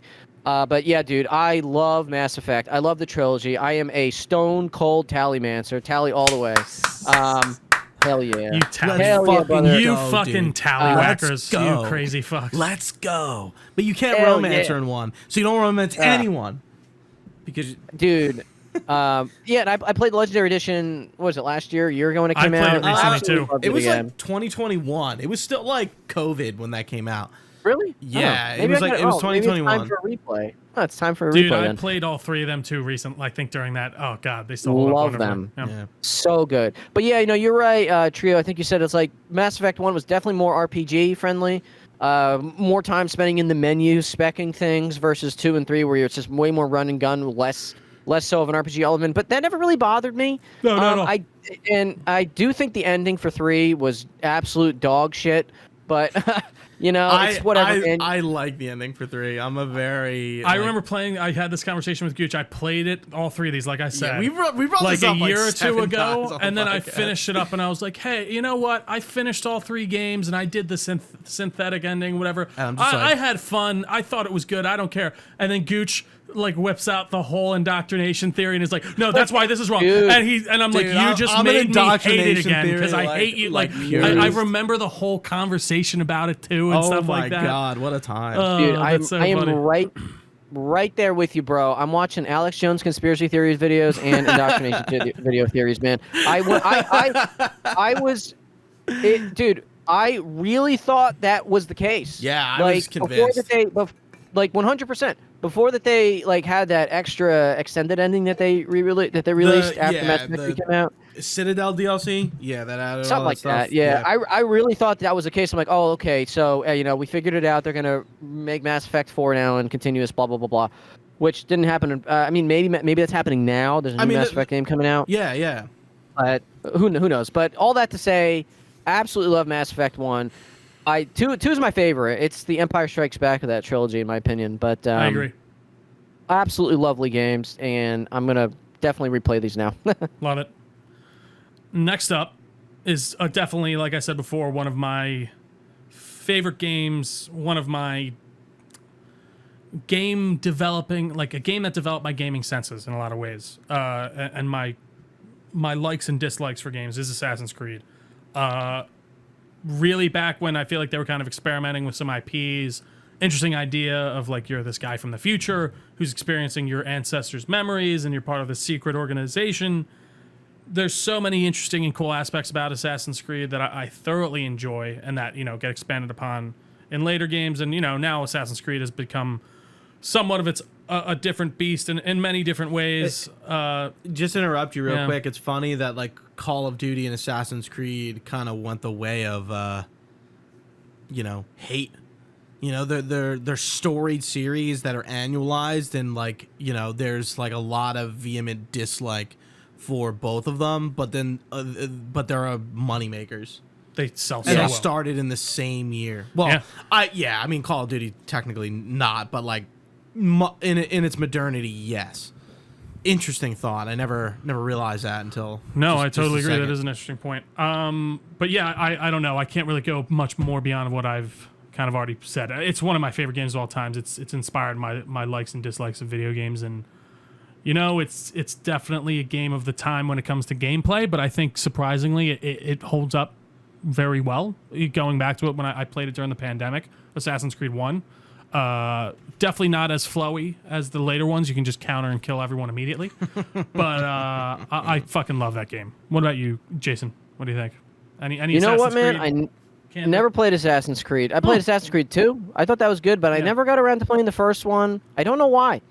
But 2 is the better version. So I can kind of understand. Yeah. I think a lot of people came on the wagon with 2. I think 1 is in desperate need of a remake. It has aged, but I do like the story a lot personally. I think it's much more. I mean, it's a pretty philosophical series, but there's a lot of philosophy within Altair and Abu Alim and sort of the mentor master thing, and they're the mentor apprentice thing, and they're kind of questioning the creed, but in a much more interesting way, and they do it in 2 as well. But I feel as the series goes on, that kind of stops, and it just it's not as philosophical and ideological the conversations they're having. I the present day story I think is absolutely fantastic. I kind of would agree. Would kind of echo what Trio said. It kind of when I beat Assassin's Creed 1, it changed me. I was there's a moment when you beat the game where you kind of see all these conspiratorial things in the room you're in, and it's trying to figure out what all this means, and a lot of it is our real world conspiratorial symbols and stuff. Oh, here's the Mayan symbols that you can see from space and like they're like thing, and it's like, what is all this stuff? And it's like I'm googling it and I'm going on the internet and like trying to find out. I'm like, what is this? Like, what does it all mean? Like, you know, like Assassin's Creed 1 really like kind of like change, like flicked a switch in Absolutely. me. And yeah, I loved the story and between the present day and the stuff with Altair, like it was just awesome. And it's so sad that it has changed so much. Altair with his American accent. Yeah. Yeah, dude, if you guys remember when Assassin's Creed was coming out, one of the game directors was saying, like, oh, this will be completely historically accurate, you know, grounded in realism, blah, blah, blah, blah. Fast forward to 10 years later, it's like you're fighting dragons and, Yeah, you know, holographic dragons in the end. Yeah. But I really like the most recent ones. Like, I loved Valhalla. I really did. I've never Fun-ass played it. game. Yeah. Look, Good I game. think they're fantastic RPGs, and I think they do have some great Assassin's elements in them, but like they've just grown so far beyond what those games were, just from a gameplay perspective, not even necessarily even getting into the story, which is also the same way, but Jason, I totally understand. I'm not sure if you've seen our Mirage review, but like I haven't played AC since Origins, and I was like gonna give Mirage a chance because it was kind of getting back to basics, and I just like wasn't about it at all. Boring. Not that it was boring, it's just like it wasn't like, I feel like Ubisoft forgot what Assassin's Creed 1 actually was, and so does everyone else. You know, Right. like I'm like do we actually like, again, like is this like revisionist history with I think AC1? it's pretty spot on for what Assassin's Creed 1 was. I mean, aside from like, I think the story is Cut this definitely guy's mic. different, I'm but cutting- like from I'm a getting him outta gameplay here. wise and what those games are, that's Assassin's Creed. As Assassin's Creed as you can get, honestly. But I do get what you mean, Gooch. I totally understand. Another game that I think played a large part in my childhood, especially with my brothers, Rock Band, which was really, I think this was the height of your like your music game. What would this be called? A rhythm game? I would disagree. Rock Okay. Band 2 came out the next that's year, true, and I think yeah. Rock Band 2 was the height. And, That's fair, and yeah. Guitar Hero 3 also came out in 2007, and I kind of want to lump Yeah. them both in together a little bit because I feel like Guitar Hero 3 was the peak for Guitar Hero, but then Rock Band 2 was the peak for Rock Band and music gaming. Well, so, and I'm pretty sure Right. Harmonix is made up, who made Rock Band was made up of ex Guitar Hero devs that like left and started their own company in Harmonix. And they did, you know, change it to the full band set. You know, we got Right. the drums and everything, which was not seen before. God damn it, man. The amount of hours I've spent playing Rock Band back in the day with my brothers, I was expert on the drums. I could kick some ass. It was so much fun. Some of Yeah. my fondest memories for sure. Yeah. Jason, what about Dude, you? I just music games in general, man. Yeah. I wish they would have I don't know why they fell off so hard as they did. I mean, it was like I No, guess it was it's too true. much too quickly. You know what I Maybe, mean? Like yeah. there was a point where there was a new Rock Band or new Guitar Hero game. Like every month there was a Guitar Hero Aerosmith, They had Guitar Rock Hero. Band, they had yeah, Rock Band, yeah. the Beatles Rock Band, they had Green Metallica. Day Rock Band. I had Beatles Rock Band. Yeah. I got that one year, and I got the whole thing too. Yeah. The entire set with the Beatles Rock Band. A huge Beatles. I mean, I love the Beatles, but I'm massive fan back then. I had like I don't tell the cops this, but I tore into their entire discography at one point, and but then I got the Beatles Rock Band that year, and I love that game. And yeah, no, Rock Band and just Guitar Hero in general, just huge impact on my life during high school, early college days. Just because I would go to people's houses, play those games for hours. Yeah, And yeah. my sister's graduation party that year, I think 2007 was it? I don't know. But we had a ton of people over my house, and my friend brought his Rock Band over, plugged it in, and dude, I'll try to find pictures, man. There was just me and like Yeah, you just gotta post a them in the ba- a Discord, ba- dude. yeah. yeah, a basement like this. Yeah. Just tons of people playing, and I was singing, dancing, playing guitar and all that, dude. Just a lot of fond memories. And I sold Beatles Rock Band a few years ago. I don't know why. I should have kept it. Yeah. But not I like I got could rid play of it all my anyway. instruments when we moved from my parents' house because I just didn't have any room for them. I had like an Ion drum set. It was Yeah. like a $300 or $200 like electronic drum set. Man, it was the shit. Oh, I missed it so Yeah. much. Yeah. I do want to get Rocksmith, though. I heard that actually teaches you how to play Oh, Rocksmith. yeah. You play guitar, right? No, I wish I did. Oh, why did I think you did? I mean, if you want to believe it and tell people I do, go ahead. Does Evan, friend of the show? Yeah, Evan yeah, he Moore? plays bass, I think. Okay. I remember when I was in college, everyone thought I was in the military, and I never was. So It's like the same thing. it's like one of those things. If you want to believe it, go right ahead. Yeah, like it's Guitar Hero 3 was an era, man. Through the Fire and the Flames. I think a lot of people were exposed to a Right. lot. The one thing we didn't mention, a lot of different music, through Rock Band, and like Through the Fire and the Flames. I think is a great example of like, I think everyone knows who Dragon Force is because of that. It's song. funny. I couldn't have told you in a million years who sung that song. I just Are know, you fucking kidding? Not in a million years. Well, I think Treo's you could hear disproven me. it. Dragon. What? Imagine Dragon, right? Yeah. Sorry. Like I would know Through the Fire and the Flames, but yeah, if you were like, Yeah. who sung that? I'd be like, I think I had a similar experience to you, Jason, where like I had a birthday party and my friend Chris Martelli, who I mentioned earlier with Halo 3, he was a god at Guitar Hero and he could play Through the Fire and the Flames on Expert. He beat it for me. He got me my achievement. They had to be Through the Fire and the Flames on Expert. I played guitar on Expert. I think I became like my Guitar Hero Rock Band skills peaked with Rock Band 2. I remember doing the endless set list with that game. I never had Rock Band 1. I got Guitar Hero 3 on Xbox. I had Guitar Hero 2 on PlayStation 2. But then like I feel like only the cool kids had Rock Band, and then everyone had Rock Band 2. And you know, like I sung on Expert. Drums was not really my forte, but I would bass and guitar, but drums no. My drum set was like in pristine condition because I just never played it. Oh. But dude, some of my friends' drum sets Yeah, were dude, they fucking get destroyed. Yeah. They were Yeah. like absolutely obliterated. I love singing. I still do. I'll go Oh, I love karaoke it too, with you guys yeah. So, anytime. Oh absolutely. yeah, for sure. It's just a shame, yeah, that like music gaming has. They tried it again with Rock Band 4, I and then it don't. just You know went what? away I'll again. take it back. I don't know if it's a shame that music gaming fell off, but it did factually fall off hard. Like it just was like something Yeah. like, and I still don't think like. I know we've been talking recently about like how they released the new guitars that you can buy, Yeah. and it's really for like Fortnite, but it also works With Rock Band 4. Rock Band, and it's kind of injecting that tech into the market. So like you don't need to spend $2,000 to buy a And that Rock sucks Band to me drum just though, set. because like I would love the drum, like it's the guitar, cool, but like fine, give me the whole. Like if they sold a whole set for like $300, like a mic, like a new one, I'd buy that in an instant.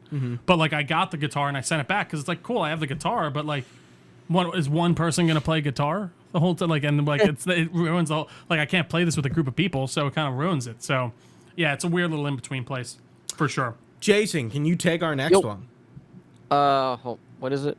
Next up, we got Uncharted. Uncharted here. Oh, actually. Uncharted. Okay. Yeah.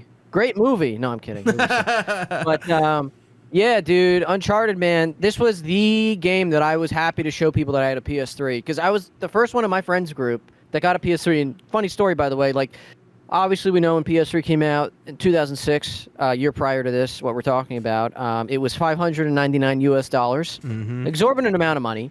I had a summer job that year at a summer camp in this scorching hot New Jersey heat, monitoring kids going down water slides and shit like that. But I made I made $3,000 that summer, and I thought I was like a king. I thought I was like an oil baron. I thought I had all the money in the world, and so I had $3,000, and I bought myself a new MacBook, and I bought a PS3. Nice. But there was like nothing besides like Resistance: Fall of Man. There was like nothing really to like show people like, oh, come over, let me show you my PS3. Until Uncharted came out, which Uncharted 1, I thought at the time that was the peak games will ever look. I thought that was like the highest graphics could ever look in a video game. And I remember looking at the Game Informer like preview of it one year, and it before it even had a name, it was just Untitled Naughty Dog Project, if you guys remember that. Yeah, and I think I do. But yeah, great game. I actually played it pretty recently, within like the last year, I would say. I don't know why I was like, let me play Uncharted again. I mean, it doesn't look that great anymore. Everyone looks like wax figures. It would probably You played the remaster benefit. too, right? Yeah, Yeah. it would definitely benefit from a remaster. And the Yeah, like a gameplay full itself is like very. You notice a pattern very quickly. It's just jumping from point A to point B and then fighting guys, fighting guys. You know what I mean? Uncharted 2 was really where everything became amazing. Yeah, I think Uncharted really became a household name with 2. Exactly. Like I didn't have a PS3, so I wasn't really around for this. in terms of getting it. But yeah, I feel like I started to hear about Uncharted with 2.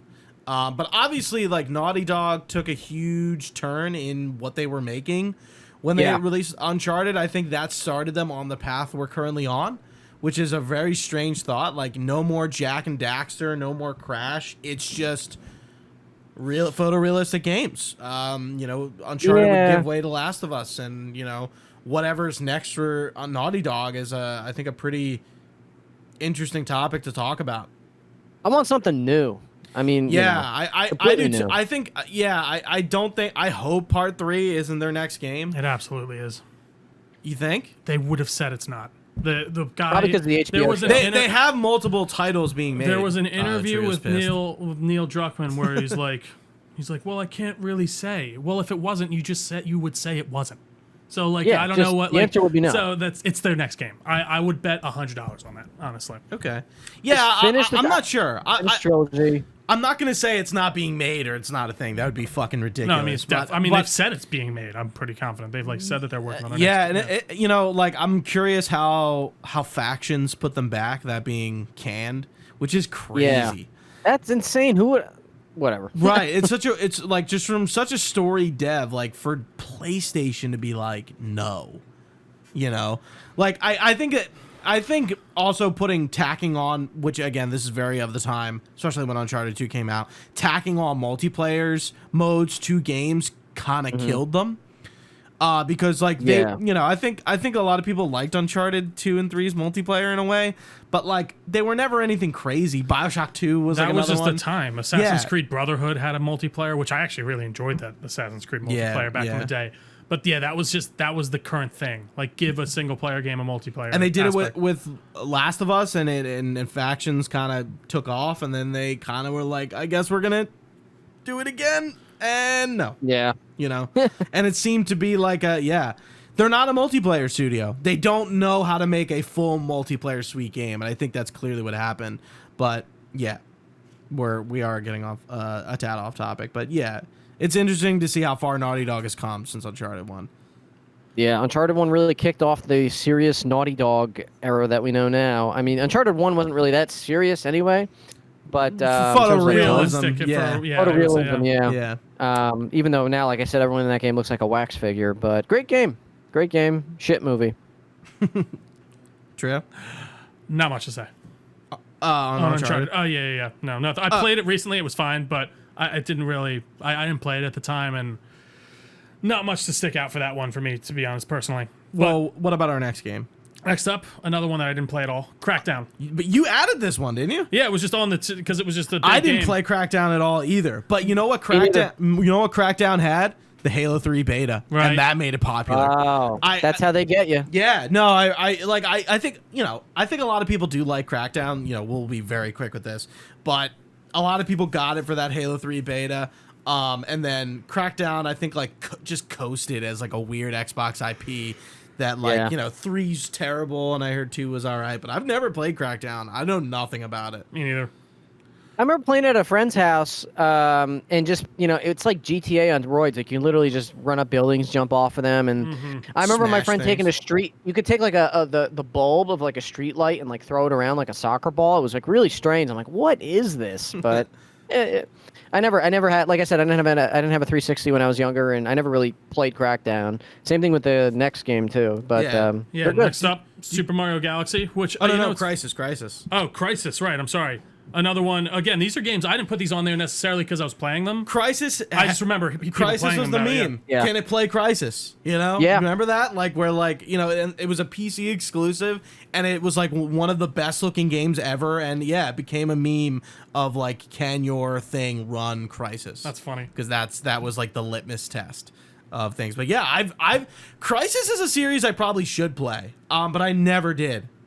It's like the weird. It got remastered. He's in like the weird black rubber armor, right, with the red face. It's like with the red visor and like the gray outline. Very iconic character, but yeah.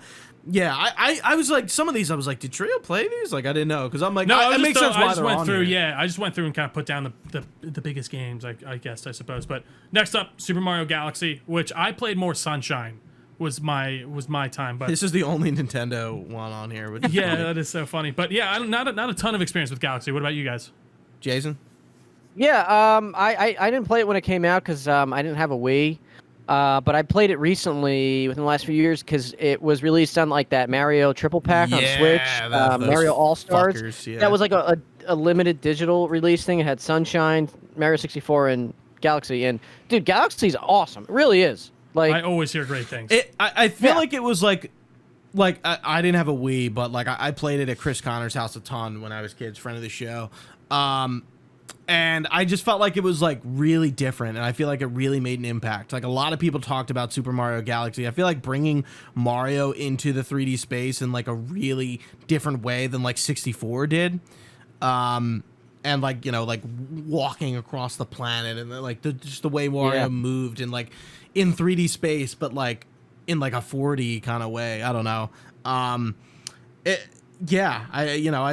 was. I think the Wii came out in 2006, right? So it came out like a year after, but I still feel like, you know, like kind of like in the launch year window, like, you know. But yeah, I don't have too much to say about it other than that. fun ass game though. Next up, this is one Gooch questioned me on, which I found hilarious. But Yeah.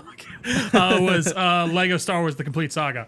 This was at a time where we didn't know what was happening with Star Wars. Like George Lucas finished up the prequels. We're like, are we gonna get 7 through 9? What's going on? Nothing. They were making like the games. They made Force Unleashed, things like that. So this was a big one for me. I remember waiting hardcore for this. My aunt and uncle actually, my Aunt Reen, she was living down in Georgia at the time. She mailed it to me because they bought it for me for my birthday. And I remember it showed up in the mail, and I played the shit out of Lego Star Wars. I loved the Complete Saga. Never played Lego Star Wars ever. Dude, I played them in people's houses. But sure. Actually, I could have played this one, but I never had any affinity for it. I would kind of want to get the new one, but Jason, I want to hear if you have anything to say on this one. Dude, I'm the same. I don't have a lot to say on this. I never really played Lego games to begin with, except for like Lego Avengers, because I only got that because that's like right when I got my PS4. When the PS4 first came out, that was like one of the first games for it. And I'm like, I need a game to play on this thing, so I bought that. Lego Avengers. But yeah, so I never played Lego Star Wars games. Trio mentioned Force Unleashed. That's a fucking awesome game. I love that game. But not really Lego Star Wars games. I don't have much to say. Understandable. It is funny going back. I played Force Unleashed recently. I really love that playing up. It did not hold up for me, weirdly enough, playing it again. Oh, yeah? The second one was funny. I remember waiting for that hardcore, and then it ended up just being a terrible half-made game. But that's the unfortunate thing. Still, insane idea. Jason, as the PS3 guy, do you have experience with the next one? God of War does. Yes and no. I didn't play it when it came out, God of War 2. I played God of War 3 only because it was like the hype got me. God of War 3 was like super hyped up. That's like when I was really paying attention to like, you know, people on IGN were saying and shit like that. So I got God of War 3 and then eventually played the series backwards. And yeah, God of War 2 is great. I still think I think I like 3 a little bit better in my opinion, but just that overall type of hack and slash gameplay, like I mentioned, like Devil May Cry-ish type of gameplay is way more my forte than something like a FromSoft game.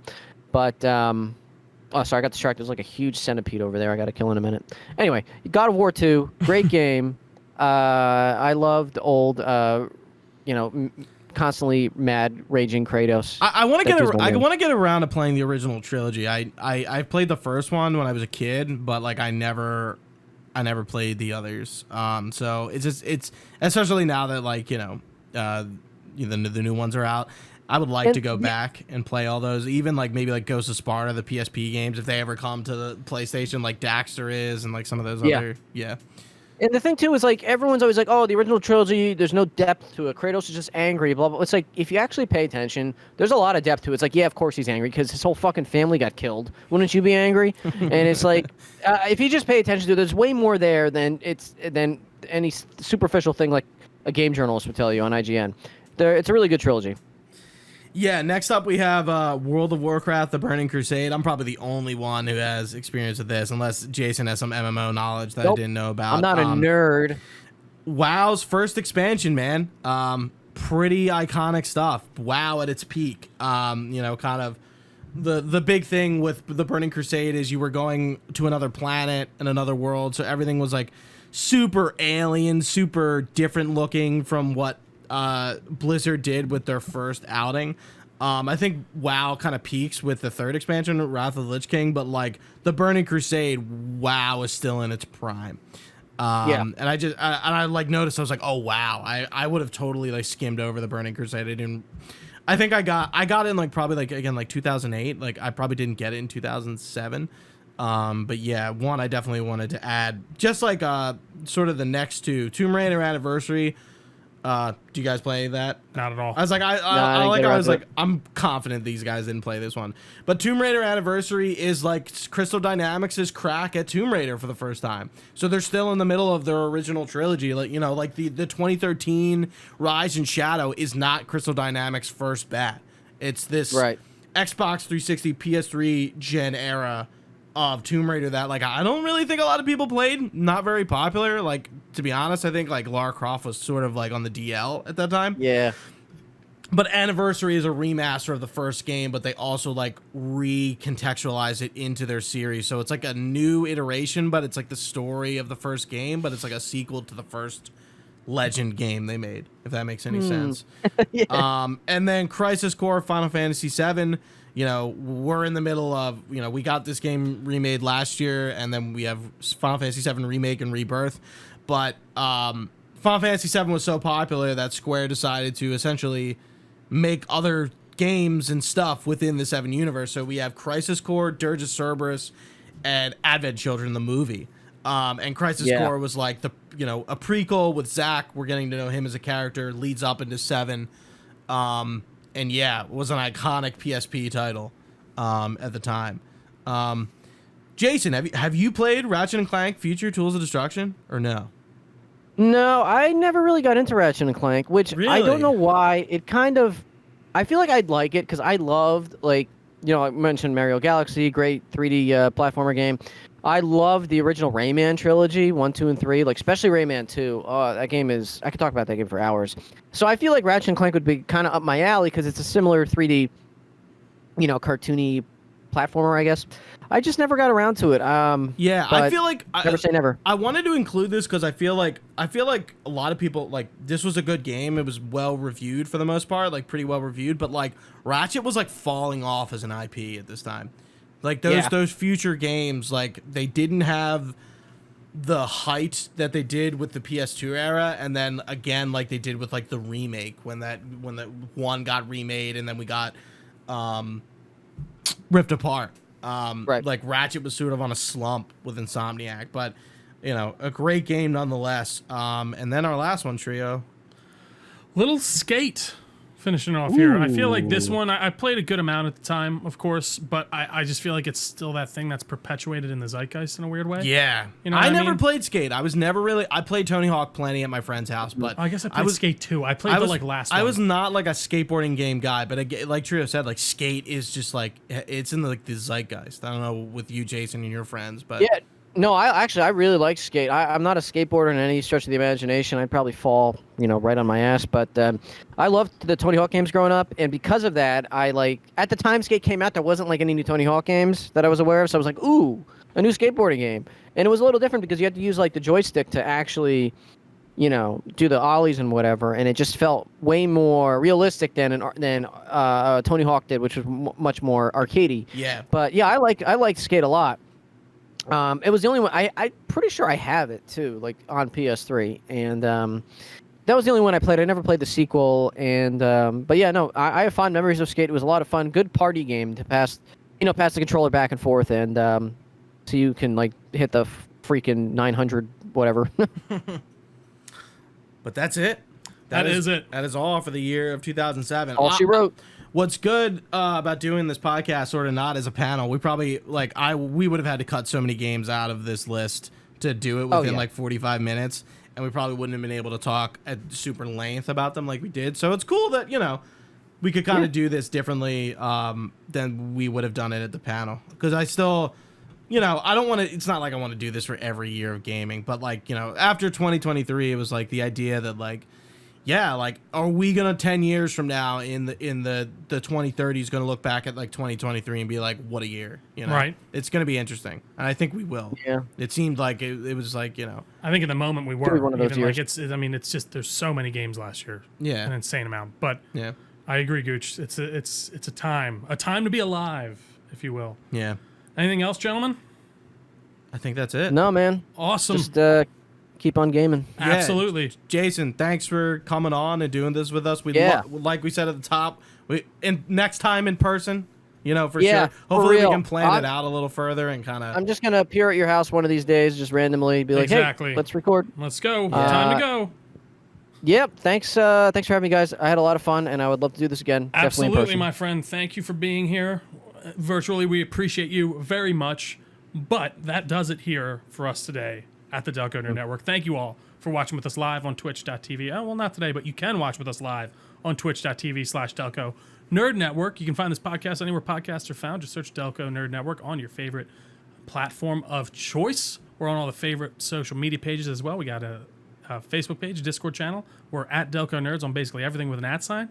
You can find all this information at our website, delconerdnetwork.com. You can even email us your comments, questions, or concerns to delconerds@gmail.com. We'd be happy to get back to you. But for Jason, for Gooch, I've been Trio. Thanks for watching, guys. Stay nerdy, and we will see you next time.